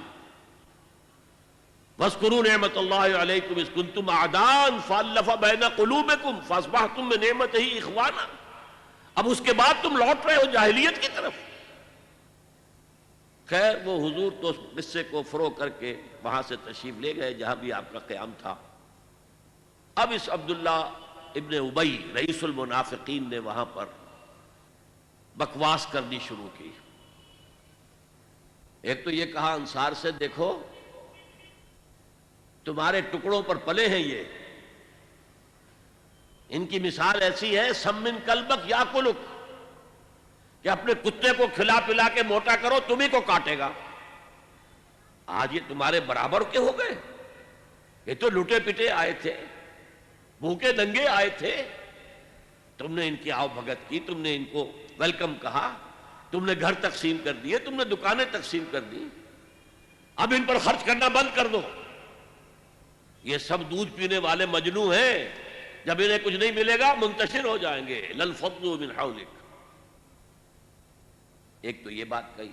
اور ایک یہ کہا اب جب مدینے واپس لوٹنا ہو جائے گا، ابھی تو چونکہ راستے میں ہے، تو لازماً جو عزت والے ہیں وہ ان ذلیلوں کو نکال باہر کریں گے، اب ہم نے مزید مدینے کے اندر برداشت نہیں کریں گے۔ وہاں پر ایک نوجوان ٹین ایجر بھی موجود تھا، اس نے آ کر حضور کو خبر دی عبداللہ ابن ابی نے یہ کہا ہے، یہ کہا ہے، یہ کہا ہے۔ حضور نے بلا کر جواب طلبی کی تو صاف انکار کر دیا، قسمیں کھا گیا، میں نے کہا ہی نہیں۔ آپ اس چھوکرے کی بات پر اعتماد کر رہے ہیں، اس بچے کی بات پر مجھ سے آپ ایکسپلینیشن کال کر رہے ہیں۔ بعد میں یہ آیات نازل ہوئی تو حضور نے فرمایا لڑکے کے کان سچے تھے، لڑکے نے جو سنا تھا وہ سچ تھا، اس لیے کہ وہی آ گئی، وہی نے تصدیق کر دی۔ وہ کیا ہے اب پڑھیے، ہم الذین یقولون لا تنفقوا علی من عند رسول اللہ حتی ینفضوا، یہی ہے وہ لوگ جو کہتے ہیں مت خرچ کرو ان لوگوں پر جو اللہ کے رسول کے ساتھ ہیں، یہاں تک کہ منتشر ہو جائیں گے۔ دیکھنا ان بستیوں کو تم کے ویراں ہو گئی، یہ بھیڑ چھٹ جائے گی، تم ان کی ضیافت کرتے ہو، کھلاتے ہو، پلاتے ہو، سب من کلبت کیا کرو، لا تنفقوا علی من عند رسول اللہ، مت خرچ کرو، مت انفاق کرو ان پر کہ جو اللہ کے رسول کے ساتھ ہے، حتی ینفضوا، یہاں تک کہ یہ بھیڑ چھٹ جائے، چلے جائیں گے سب چھوڑ کر۔ وَلِلَّهِ خَزَائِنُ السَّمَاوَاتِ وَالْأَرْضِ، اللہ کا تبصرہ کیا آیا، حالانکہ اللہ ہی کی ملکیت میں ہے تمام خزانے آسمانوں کے اور زمین کے۔ وَلَكِنَّ الْمُنَافِقِينَ لَا يَفْقَهُونَ، لیکن ان منافقوں کو فہم اور تفقہ حاصل نہیں، جانتے نہیں۔ اگر ان کے پاس ایمان حقیقی ہوتا تو وہ جانتے کہ اللہ کے خزانوں میں کہیں کوئی کمی نہیں ہے۔ وَلَكِنَّ الْمُنَافِقِينَ لَا يَفْقَهُونَ، اور دوسرا جملہ آ گیا، يَقُولُونَ لَئِن رَجَعْنَا إِلَى الْمَدِينَةِ لَيُخْرِجَنَّ الْأَعَزُّ مِنْهَا الْأَذَلَّ، اس نے یہ بھی کہا تھا، یہ کہتے ہیں کہ اگر ہم پہنچ گئے مدینے واپس، لَئِن رَجَعْنَا إِلَى الْمَدِينَةِ لَيُخْرِجَنَّ الْأَعَزُّ مِنْهَا الْأَذَلَّ، تو جو عزت والے ہیں، زیادہ عزت والے، اعز افعل التفضیل پر، کبیر سے اکبر، صغیر سے اصغر، عزیز سے اعز، اعزز ہے اصل میں، اکبر کے وزن پر، اصغر کے وزن پر، لیکن دو زے مل گئی، اعز۔ اسی طرح ذلیل سے اذل، بہت کمزور۔ یہاں اصل میں ترجمے میں تھوڑی سی احتیاط کرنی چاہیے، عربی زبان میں ذلیل کے معنی وہ نہیں ہے جو ہماری زبان میں۔ عربی زبان میں ذلیل کہتے ہیں صرف کمزور کو، ہمارے ہاں ذلیل کا لفظ آتا ہے کمینے شخص کے لیے، ذلیل آدمی ہے، بڑا کمینہ انسان، کمظرف انسان، ورنہ یہ لفظ استعمال کیا حضور نے اللہ تعالی مسلمانوں کے لیے، وَلَقَدْ نَصَرَكُمُ اللَّهُ بِبَدْرٍ وَأَنْتُمْ أَذِلَّةٌ، اللہ تعالیٰ نے تمہاری مدد کی تھی غزوہ بدر میں اور تم لوگ بہت کمزور تھے۔ تو یہاں پہ ان کا جو عزت والے ہیں، صاحب ثروت ہیں، صاحب اقتدار ہیں، وہ ان کمزوروں کو، ان ذلیلوں کا مطلب کمزوروں کو نکال باہر کریں، مفلوق الحال ہے یہ، تو ان کے پاس ہے کیا؟ وَلِلَّهِ الْعِزَّةُ وَلِرَسُولِهِ وَلِلْمُؤْمِنِينَ، حالانکہ حقیقت اگر یہ جانتے ہوتے تو انہیں معلوم ہوتا کہ عزت حقیقتاً صرف اللہ کے لیے ہے اور اس کے رسول کے لیے ہے اور اہل ایمان کے لیے۔ وَلَكِنَّ الْمُنَافِقِينَ لَا يَعْلَمُونَ، لیکن یہ منافق لوگ جانتے نہیں۔ یہ نفاق کے مرض کی کیفیات، سائنز اینڈ سمٹمز سب بیان ہو گئے، پروگنوسس بیان ہو گیا، کہاں تک یہ لے جا سکتا ہے، کس ہلاکت تک، کہ فی الدرک الاسفل من النار، آخرت میں جہنم کے سب سے نچلے طبقے میں، اور دنیا میں رسول کے استغفار سے محروم۔ اب دیکھیے جو میں نے کہا تھا، ہر مرض کے ساتھ ہمارے ہاں ڈسکشن ہوتی علاج، دوسرے رکوع کی 3 آیات میں علاج ہے۔ اس ترتیب سے شاید کبھی آپ نے اس پر غور نہ کیا ہو۔ اور علاج کی 2 قسمیں ہیں، پریونٹیو اور curative. Prevention is better than cure, prevention بہتر ہے، مرض کو ہونے مت دو۔ تو پہلی بات وہ ہے کہ جو اس نفاق کو آپ سے دور رکھے گی اس کی انفیکشن ہوگی ہی نہیں، اور وہ کیا ہے؟ یا ایھا الذین آمنوا لا تلھکم اموالکم ولا اولادکم عن ذکر اللہ۔ اہل ایمان دیکھنا، تمہیں تمہارے مال اور تمہاری اولادیں اللہ کے ذکر سے غافل نہ کر دیں۔ دوام ذکر، ہر وقت اللہ کو یاد کرتے۔ نماز تو خیر ہے ہی اللہ کے ذکر کے لیے، اس کے علاوہ ذکر، جمعے کے بارے میں بھی فرمایا ہے فَإِذَا قُضِيَتِ الصَّلَاةُ فَانتَشِرُوا فِي الْأَرْضِ وَابْتَغُوا مِنْ فَضْلِ اللَّهِ وَاذْكُرُوا اللَّهَ كَثِيرًا لَعَلَّكُمْ تُفْلِحُونَ۔ یہ نہ سمجھا کہ بس ذکر تو نماز میں ہم کر آئے، اب کوئی اور ذکر نہیں، کثرت سے ذکر کرو۔ وہ آیات ہم پڑھ چکے ہیں، الَّذِينَ يَذْكُرُونَ اللَّهَ قِيَامًا وَقُعُودًا وَعَلَى جُنُوبِهِمْ، وہ لوگ جو اللہ کو یاد رکھتے ہیں کھڑے ہوئے، بیٹھے ہوئے، لیٹے ہوئے، ہر حال۔ اور اس کی شکلیں کیا ہیں؟ بدقسمتی سے ہمارے ہاں اہل تصوف کے جو مختلف مسلک ہیں، انہوں نے ذکر اذکار کے اپنے اپنے طریقے اختیار کیے۔ مراقبے بھی ہوتے ہیں، ذکر بالجہر بھی ہوتا ہے، ذکر خفی بھی ہوتا ہے، پھر ضربیں بھی لگتی ہیں، لا الہ الا اللہ، ضرب لگاؤ اپنے قلب پر، مختلف۔ لیکن حقیقت کے اعتبار سے سمجھئے ذکر کہتے کسے؟ ذکر کے معنی ہے استحضار اللہ فی القلب، اللہ کو دل میں موجود رکھنا، دل سے، دل کا تعلق اللہ سے ٹوٹنے نہ پائے۔ یہ جو چیزیں ہیں جنہیں ہم ذکر کہتے ہیں، وہ ذرائع، طریقے ہیں ذکر کے، کس طریقے سے ذکر کرو، اللہ کیسے تمہارے قلب کے اندر موجود رہے۔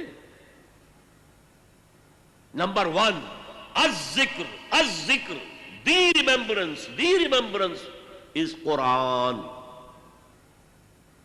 تلاوت قرآن۔ انا نحن نزلنا الذکر وانا لہ لحافظ، اس کا نام ہی ہے ذکر۔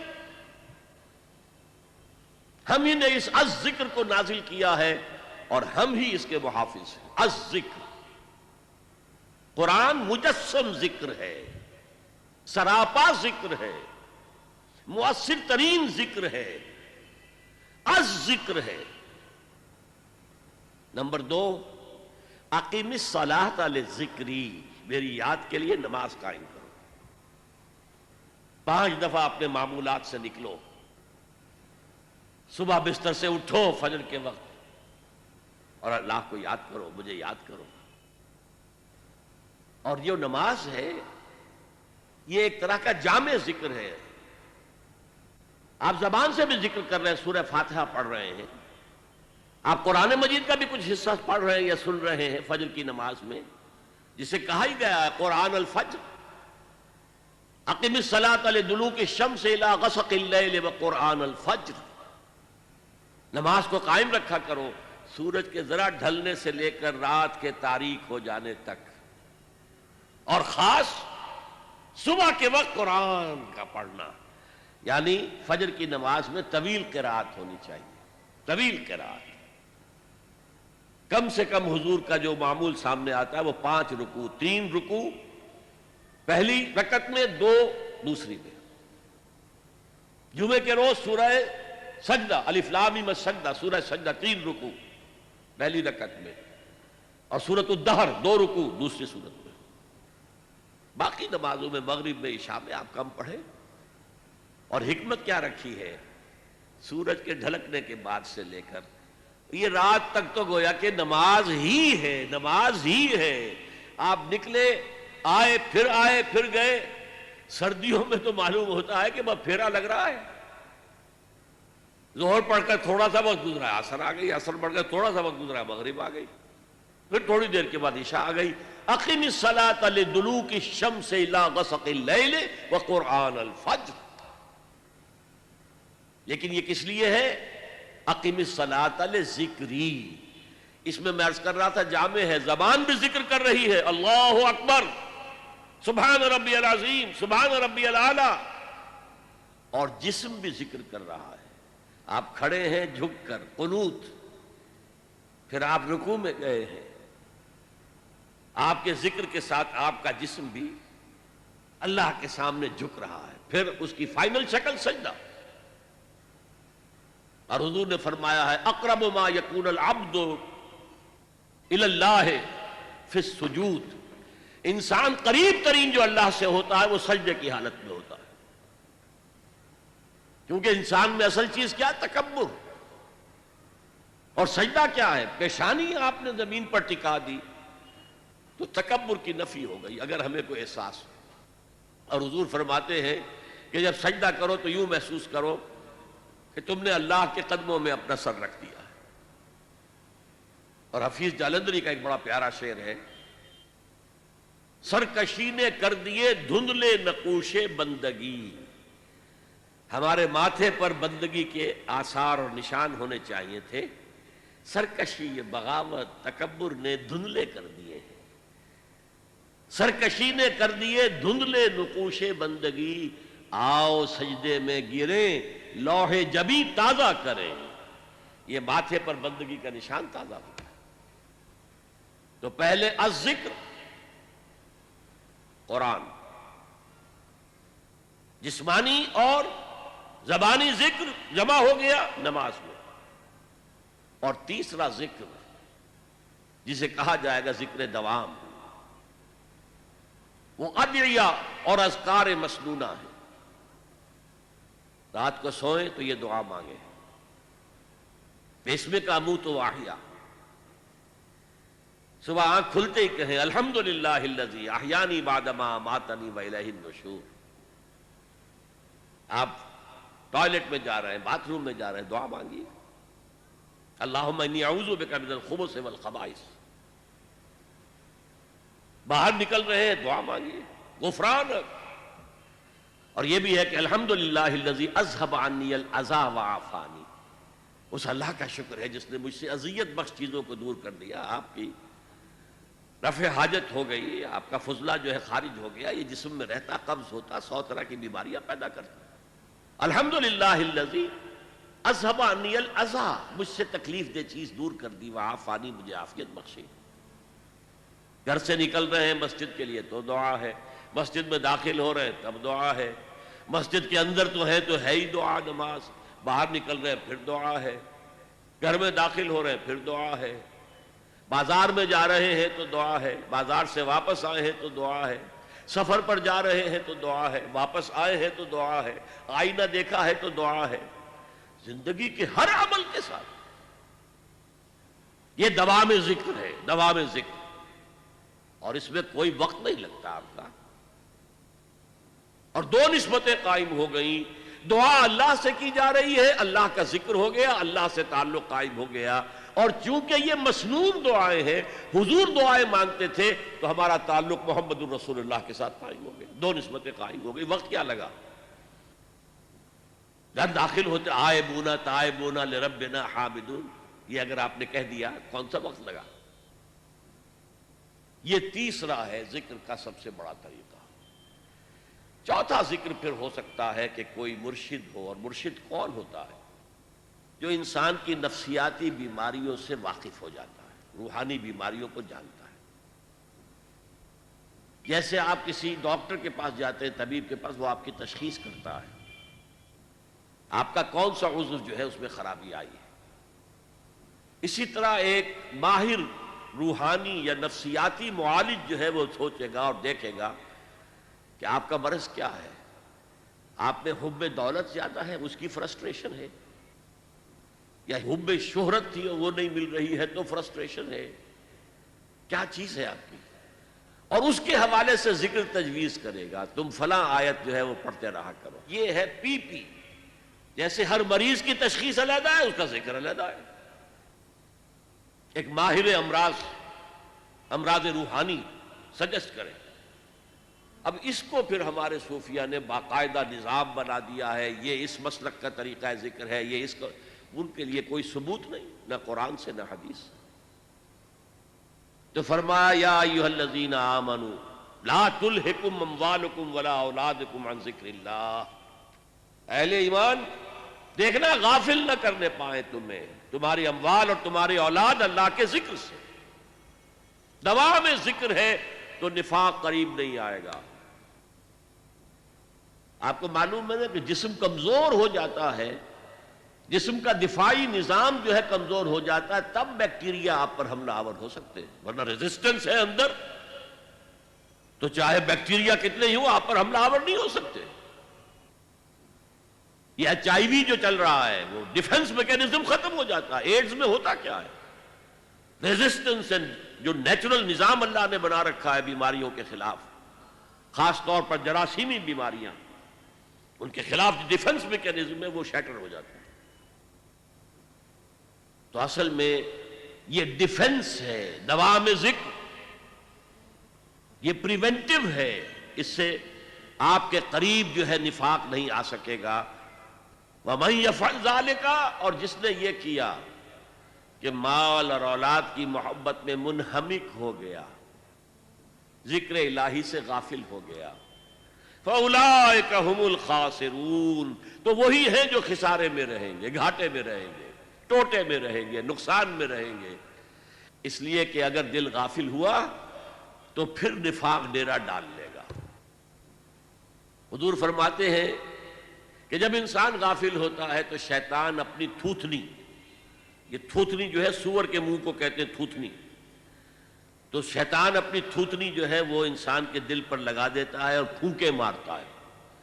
اس پھونکے مارنے سے جو سفلی جذبات ہیں، جو انسان کے اندر حیوانی تقاضے، وہ خوب اچھلتے ہیں، ان میں ایکسائٹمنٹ ہوتی ہے.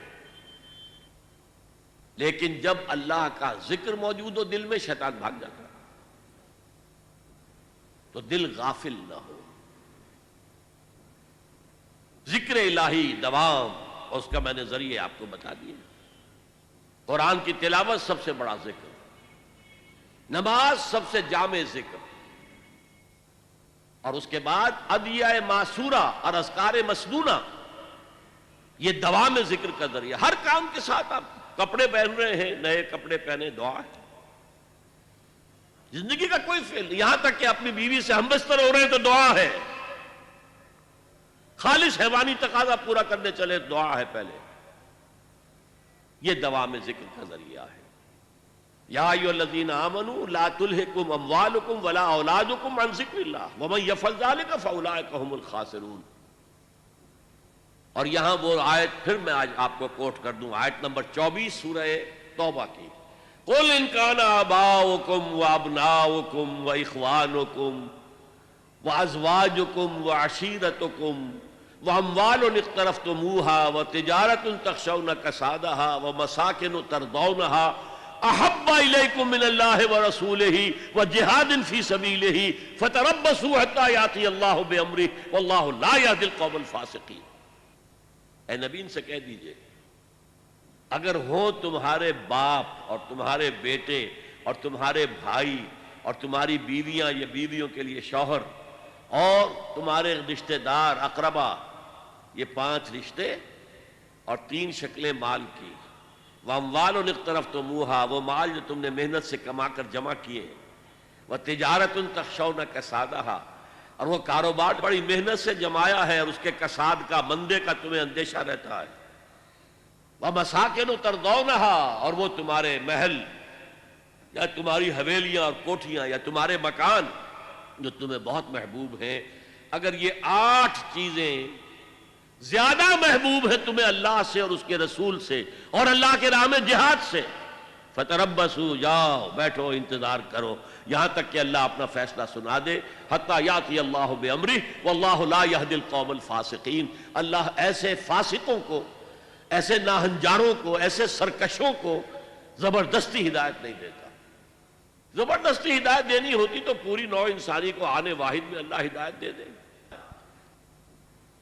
اب دیکھیے دوسرا پہلو، اگر یہ چھوت لگ ہی گئی تو کیا؟ ٹی بی کی انفیکشن ہوئی گئی ہے تو علاج کریں گے نا. اب کیوریٹو ٹریٹمنٹ کیا ہے؟ اور یہاں بڑا خوبصورت جو ہے صنعت لفظی، نفاق کا علاج انفاق. انفاق کے معنی خرچ کرنا. یہ لفظ جب آتی ہے سراس مجرد سے، نفقہ، اس کے معنی کوئی شے ختم ہو گئی، مر گئی، کھپ گئی، صرف ہو گئی. نفقت الدراہم، پیسے ختم ہو گئے، مک گئے. نفق الفرس، گھوڑا مر گیا. اس سے انفاق بنا، خرچ کرو، لگا دو، کھپا دو، صرف کر دو. اگر نفاق کی چھوت لگ گئی ہے تو کیوں لگی ہے؟ تمہیں دنیا کی محبت تمہارے دل پر غالب آ گئی ہے. یہ مال و دولت دنیا، یہ رشتہ و پیوند، بتانے وہم و گما، لا الہ الا اللہ. لہذا اب علاج بالضد، اپوزٹ کے ذریعے سے علاج کرو. مال محبوب ہے، نکالو، دو. انفاق از دی ٹریٹمنٹ، کیوریٹو ٹریٹمنٹ. زیادہ سے زیادہ دو، زیادہ سے زیادہ دو، زیادہ سے زیادہ دو، نکالو. اس سے تمہارے دل میں جو چھوت لگ گئی تھی نفاق کی، میں نے بتایا نا کہ یہ صنعت لفظی نفاق، نفاق بنا ہے نفقن سے، جس کے معنی ہے سرنگ، یا نافقہ، گوہ کا بل جس کے دو منہ ہوتے ہیں، اس سے بنا ہے نفاق اور منافقت. جیسے جہاد اور مجاہدہ، قتال اور مقاتلہ، اسی طرح نفاق اور منافقت یا منافقہ، عربی میں منافقہ کہیں گے، منافقت نہیں کہیں. تو یہ کیا ہے؟ یہ جان و مال بچا کر رکھنا، اس کی محبت کی وجہ سے. اللہ کی راہ میں نہ مال خرچ کرنے کی توفیق اور نہ جان دینے کے لیے تیار. اب اس کا علاج کیا ہے؟ اصل میں حب دنیا کا سب سے بڑا سمبل جو ہے وہ حب مال ہے. اس حب مال کو نکالو اپنے دلوں سے، نکالو اپنے دلوں سے، نکالو اپنے دلوں سے. وَأَنفِقُوا مِمَّا رَزَقْنَاكُمْ، خرچ کرو، خرچ کرو، خرچ کرو ان میں سے، سب چیزوں میں سے جو ہم نے تمہیں دی ہیں. من قبل ان یأتی احدکم الموت، اس سے پہلے کہ تم میں سے کسی کی موت کا وقت آن کھڑا ہو، موت سرہانے آ کر کھڑی ہو جائے. جب آدمی کو پتہ چلتا ہے کہ اب تو دنیا سے روانگی ہے، تب کہتا ہے جی سب اللہ کی راہ میں دے دو، مجھے تھوڑی سی اور وقفہ دے دو، میں سب دولت دے دوں گا. من قبل ان یاتی احدکم الموت فیقول، اور وہ یہ کہے اس وقت، رب لولا اخرتنی الی اجل قریب، اے اللہ کیوں نہ تو مجھے ذرا تھوڑی سی اور مہلت دے دے. فاصدق، تو میں سب صدقہ کر دوں گا. واکن من الصالحین، اور میں نیکوکاروں میں سے ہو جاؤں گا. وَلَن يُؤَخِّرَ اللَّهُ نَفْسًا إِذَا جَاءَ أَجَلُهَا، اور سن لو اللہ تعالیٰ کسی کی اجل کو جب کہ اس کا وقت آ جائے مؤخر نہیں کرے گا، کوئی مہلت نہیں ملے گی. وَاللَّهُ خَبِيرٌ بِمَا تَعْمَلُونَ، اور اللہ خوب باخبر ہے اس سے جو تم کر رہے ہو. اگر مہلت مل گئی تو وہی کچھ کرو گے، اللہ جانتا ہے. وہ تمہاری گھٹی کے اندر پڑ چکی ہے، مال کی محبت، دنیا کی محبت. لہذا اب موت کا وقت آ گیا ہے تو اس کے ٹلنے کی کوئی سبیل نہیں. آپ نے دیکھا ان 11 آیات میں طب کی اصطلاح کے مطابق یہ نفاق کا مرض، روگ، فی قلوبہم مرض، یہ کہاں سے شروع ہوتا ہے؟ ضعف ایمان اور نفاق میں ڈفرینشیٹنگ لائن کیا ہے؟ نفاق کی پہلی علامت، پہلی سٹیج جھوٹ، جھوٹے بہانے. دوسری سٹیج قسمیں کھانا. تیسری اور فائنل سٹیج جو بھی اسلامی تحریک کا قائد ہے اس سے دشمنی ہو جانا، اور جو صادقین ہیں جو آگے بڑھ کر جان اور مال کھپا رہے ہیں ان سے نفرت ہو جانا، ان سے دشمنی ہو جانا. This is the final stage, this is the point of no return. اب تو اللہ کی طرف سے نبی کا استغفار بھی رد، اور آخرت میں عذاب الہی کی بدترین صورت، فی الدرک الاسفل من النار. اور جو عداوت جس درجے کی ہو جاتی ہے وہ عبداللہ ابن ابی کے قولوں میں ہم نے پڑھ لیا. علاج کیا ہے؟ دوام ذکر الہی. الذین یذکرون اللہ قیاما وقعودا وعلی جنوبہم. اور اگر چھوت لگ جائے تو انفاق، خرچ کرو، خرچ کرو، خرچ کرو، خرچ کرو. یہاں تک کہ پوچھا گیا کہ قرآن مجید میں اتنا زور دیا جا رہا ہے انفاق پر، خرچ کرو خرچ کرو خرچ کرو، کتنا خرچ کریں؟ فرمایا گیا یسألونک ماذا ينفقون قل العفو، جو بھی تمہاری ضرورت سے زیادہ ہے دے ڈالو۔ یہ ہے نفاق کی حقیقت اور نفاق سے بچاؤ کی شکل، اور نفاق کا مرض لاحق ہو جائے تو اس کے علاج کی صورت۔ اللہ تعالی ہمیں اس نفاق سے پاک کرے۔ ایک غلطی مت کیجیے گا، مسلمان بے عمل ہو کبھی اسے منافق نہ کہیے گا، کسی کو ہم منافق قرار نہیں دے سکتے۔ اس کی بے عملی یا بد عملی بھی اگنورنس کی وجہ سے ہو سکتی ہے، ایمان کے ضعف کی وجہ سے ہو سکتی ہے، ضعف ارادہ کا مریض ہو سکتا ہے کہ ایک شخص کچھ کام کرنا چاہتا ہے، ہمت نہیں ہے، نیورستھینیا ہے، اعصابی مریض ہے، جو بھی کچھ ہے منافق نہیں۔ منافق کون ہوگا آج کے دور میں؟ جو اللہ کے دین کے غلبے کی کسی تحریک میں شامل ہو اور پھر جب ڈسپلن کے تقاضے آئے اور جب جان اور مال کے خرچ کرنے کے تقاضے آئے تو پیچھے ہٹنا شروع کرے، پھر وہ ارتداد۔ سورہ مائدہ میں اس کا نقشہ کھینچا گیا ہے، یا ایھا الذین آمنوا من یرتد منکم عن دینہ فسوف یأتی اللہ بقوم یحبونہ ویحبونہ۔ اے اہل ایمان، اگر تم نے پسپائی اختیار کی اپنے دین سے تو اللہ تمہیں ہٹا کر اور قوم لے آئے گا جس سے وہ محبت کرے گا اور وہ اس سے محبت کرے گا۔ تو اللہ تعالیٰ سے دعا کیجئے، اللہم طہر قلوبنا من النفاق، اے اللہ ہمارے دلوں کو نفاق سے پاک کر دے۔ اللہم ربنا لا تجعلنا من المنافقین، اے اللہ ہمیں منافقوں میں شامل نہ کیجو۔ اللہم وفقنا ان نجاہد فی سبیلک باموالنا وانفسنا، اے اللہ ہمیں توفیق دے کہ تیری راہ میں جہاد کریں اور اس میں اپنے مال اور جانیں کھپائیں اور خرچ کریں۔ اللہم ارزقنا شہادۃ فی سبیلک، اور اے اللہ ہمیں اپنی راہ میں شہادت کی موت عطا فرما۔ اللہم انصر من نصر دین محمد صلی اللہ علیہ وسلم من کانوا وحیث کانوا، اے اللہ اپنے ہر اس بندے کی مدد فرما جو تیرے نبی کے دین کی خدمت کر رہا ہو، وہ کوئی بھی ہو کہیں بھی ہو۔ وجعلنا منہم، اور اے اللہ ہمیں بھی ان کے ساتھ شامل ہونے کی توفیق عطا فرما۔ وخذل من خذل دین محمد صلی اللہ علیہ وسلم من کانوا وحیث کانوا، اے اللہ ہر اس شخص کو ذلیل اور رسوا کر دے جو تیرے نبی کے دین سے روگردانی کر رہا ہو، خواہ وہ کوئی بھی ہو کہیں بھی ہو۔ ولا تجعلنا معہم، اے اللہ ہمیں ان کے ساتھ شامل نہ ہونے دیجو، ہمیں اپنی پناہ میں لے لیجو، ہم کہیں ان کے دھوکے میں آ کر ان کے ساتھ شامل نہ ہو جائیں۔ اللہم اغفر لآبائنا وامہاتنا ولجمیع المؤمنین والمؤمنات والمسلمین والمسلمات الاحیاء منہم والاموات انک سمیع مجیب الدعوات۔ اللہم اشف مرضانا، اللہم اشف مرضانا، اللہم اشف مرضانا۔ وصلی اللہ تعالی علی خیر خلقہ محمد وآلہ واصحابہ اجمعین برحمتک یا ارحم الراحمین۔ مجھے ہمارے ایک ساتھی نے یاد دلایا ہے کہ آپ اپنی تقریر کے اختتام پر IRF کا بالخصوص اور اہل بمبئی کا بالعموم شکریہ ادا کر دیں۔ واقعہ صحیح مجھے یاد دہانی کی گئی ہے، جتنا اہتمام کیا ہے IRF نے میرے لیے، اور جس کی بدولت آپ لوگ یہاں اتنی کثیر تعداد میں جمع ہیں، اس کے لیے میں ان کا ممنون ہوں۔ اور پھر جس طرح کی وہ ریکارڈنگ کر رہے ہیں، جس طرح کے انہوں نے خرچ کیے ہیں، یہ ویڈیوز جہاں جہاں بھی جائیں گے وہاں تک اللہ کا پیغام پہنچے گا، اس میں یقیناً میرے لیے بھی اجر و ثواب رہے گا، یہ میرا صدقہ جاریہ رہے گا، میرے مرنے کے بعد بھی یہ چیزیں رہیں گی۔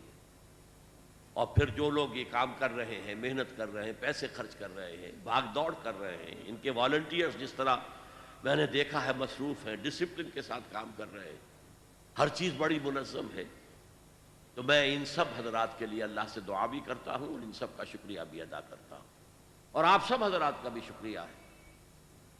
مجھے معلوم ہے روزانہ آنا اور ہر روز تعداد بڑھنا، آج شاید سب سے زیادہ تعداد ہو گئی ہے، ویسے بھی الوداعی خطاب تھا، میرا اپنا اندازہ تھا کہ یہ 10 دن کا پروگرام مسلسل ہوگا تو رفتہ رفتہ کچھ حاضری کم ہوتی جائے گی، میں نے یہاں جو برعکس صورت دیکھی ہے تو واقعہ یہ ہے کہ اس سے حوصلہ ملا ہے کہ نہ ہو مایوس اقبال اپنی کشت ویراں سے، نہ ہو نا امید اے اقبال اپنی کشت ویراں سے، نہ ہو نا امید، ذرا نم ہو تو یہ مٹی بہت زرخیز ہے ساقی۔ مسلمانوں کے اندر ایک امنگ ہے، ایک ولولہ ہے، ایک خواہش ہے۔ اللہ کرے کہ قرآن مجید کی رہنمائی، میں اپنی رہنمائی نہیں کہہ رہا، قرآن مجید کی رہنمائی، میں تو ایک ذریعہ ہوں۔ جیسے حضور نے حضرت علی سے کہا تھا یا علی ان یہدی اللہ بک رجلا واحدا خیر لک من حمر النعم، اگر اللہ تعالیٰ تمہارے ذریعے سے کسی ایک آدمی کو بھی ہدایت دے دے، دیکھیے کس قدر خوبصورت انداز ہے، تم ہدایت دینے پر قادر نہیں ہو علی، اللہ تمہارے ذریعے سے ہدایت دے دے، لَن يَهْدِيَ اللَّهُ بِكَ رَجُلًا وَاحِدًا خَيْرٌ لَكَ مِنْ حُمُرِ النَّعَمِ، تو تمہارے لیے سرخ اونٹوں سے بڑی دولت ہے یہ۔ تو اللہ تعالیٰ میرے اس بیان القرآن کے ذریعے سے، قرآن مجید کی تشریح و توضیح کے ذریعے سے، حقائق قرآنی کو خطابات کے ذریعے سے جو عام کرنے کی مجھے توفیق دے رہا ہے، تو میں اسے اپنے حق میں بھی اللہ کا فضل اور کرم سمجھتا ہوں، اور جہاں جہاں تک بھی اس کا اثر و نفوذ پہنچے گا، میرا اللہ تعالیٰ کی طرف یہ کلیم رہے گا کہ اللہ مجھے اس کے ثواب میں سے اجر کا میرا جو ہے حصہ ملتے رہنا چاہیے، اور آپ میں سے جو بھی اس کے اندر لگ جائے گا، کھپ جائے گا، اس کا اجر محفوظ ہوگا، اس کے اجر میں کوئی کمی نہیں ہوگی، بغیر ان ينتقص من اجرہ شیء۔ لیکن اگر میرے ذریعے سے اللہ نے آپ کو اس کام میں لگا دیا، متوجہ کر دیا، تو مجھے اس کا اجر ملتا رہے گا۔ بہرحال میں آپ سب کا مشکور ہوں، ممنون ہوں، دعا کرتا ہوں کہ جو کچھ میں نے بیان کیا ان 10 دنوں میں، اس سے دین کی ایک حقیقت آپ کے سامنے نکھر کر آ گئی ہو، اور آپ اس کو عملاً اختیار کرنے کے لیے عزم مصمم کر لیں۔ اقول قولی ھذا واستغفر اللہ لی ولکم ولسائر المسلمین والمسلمات۔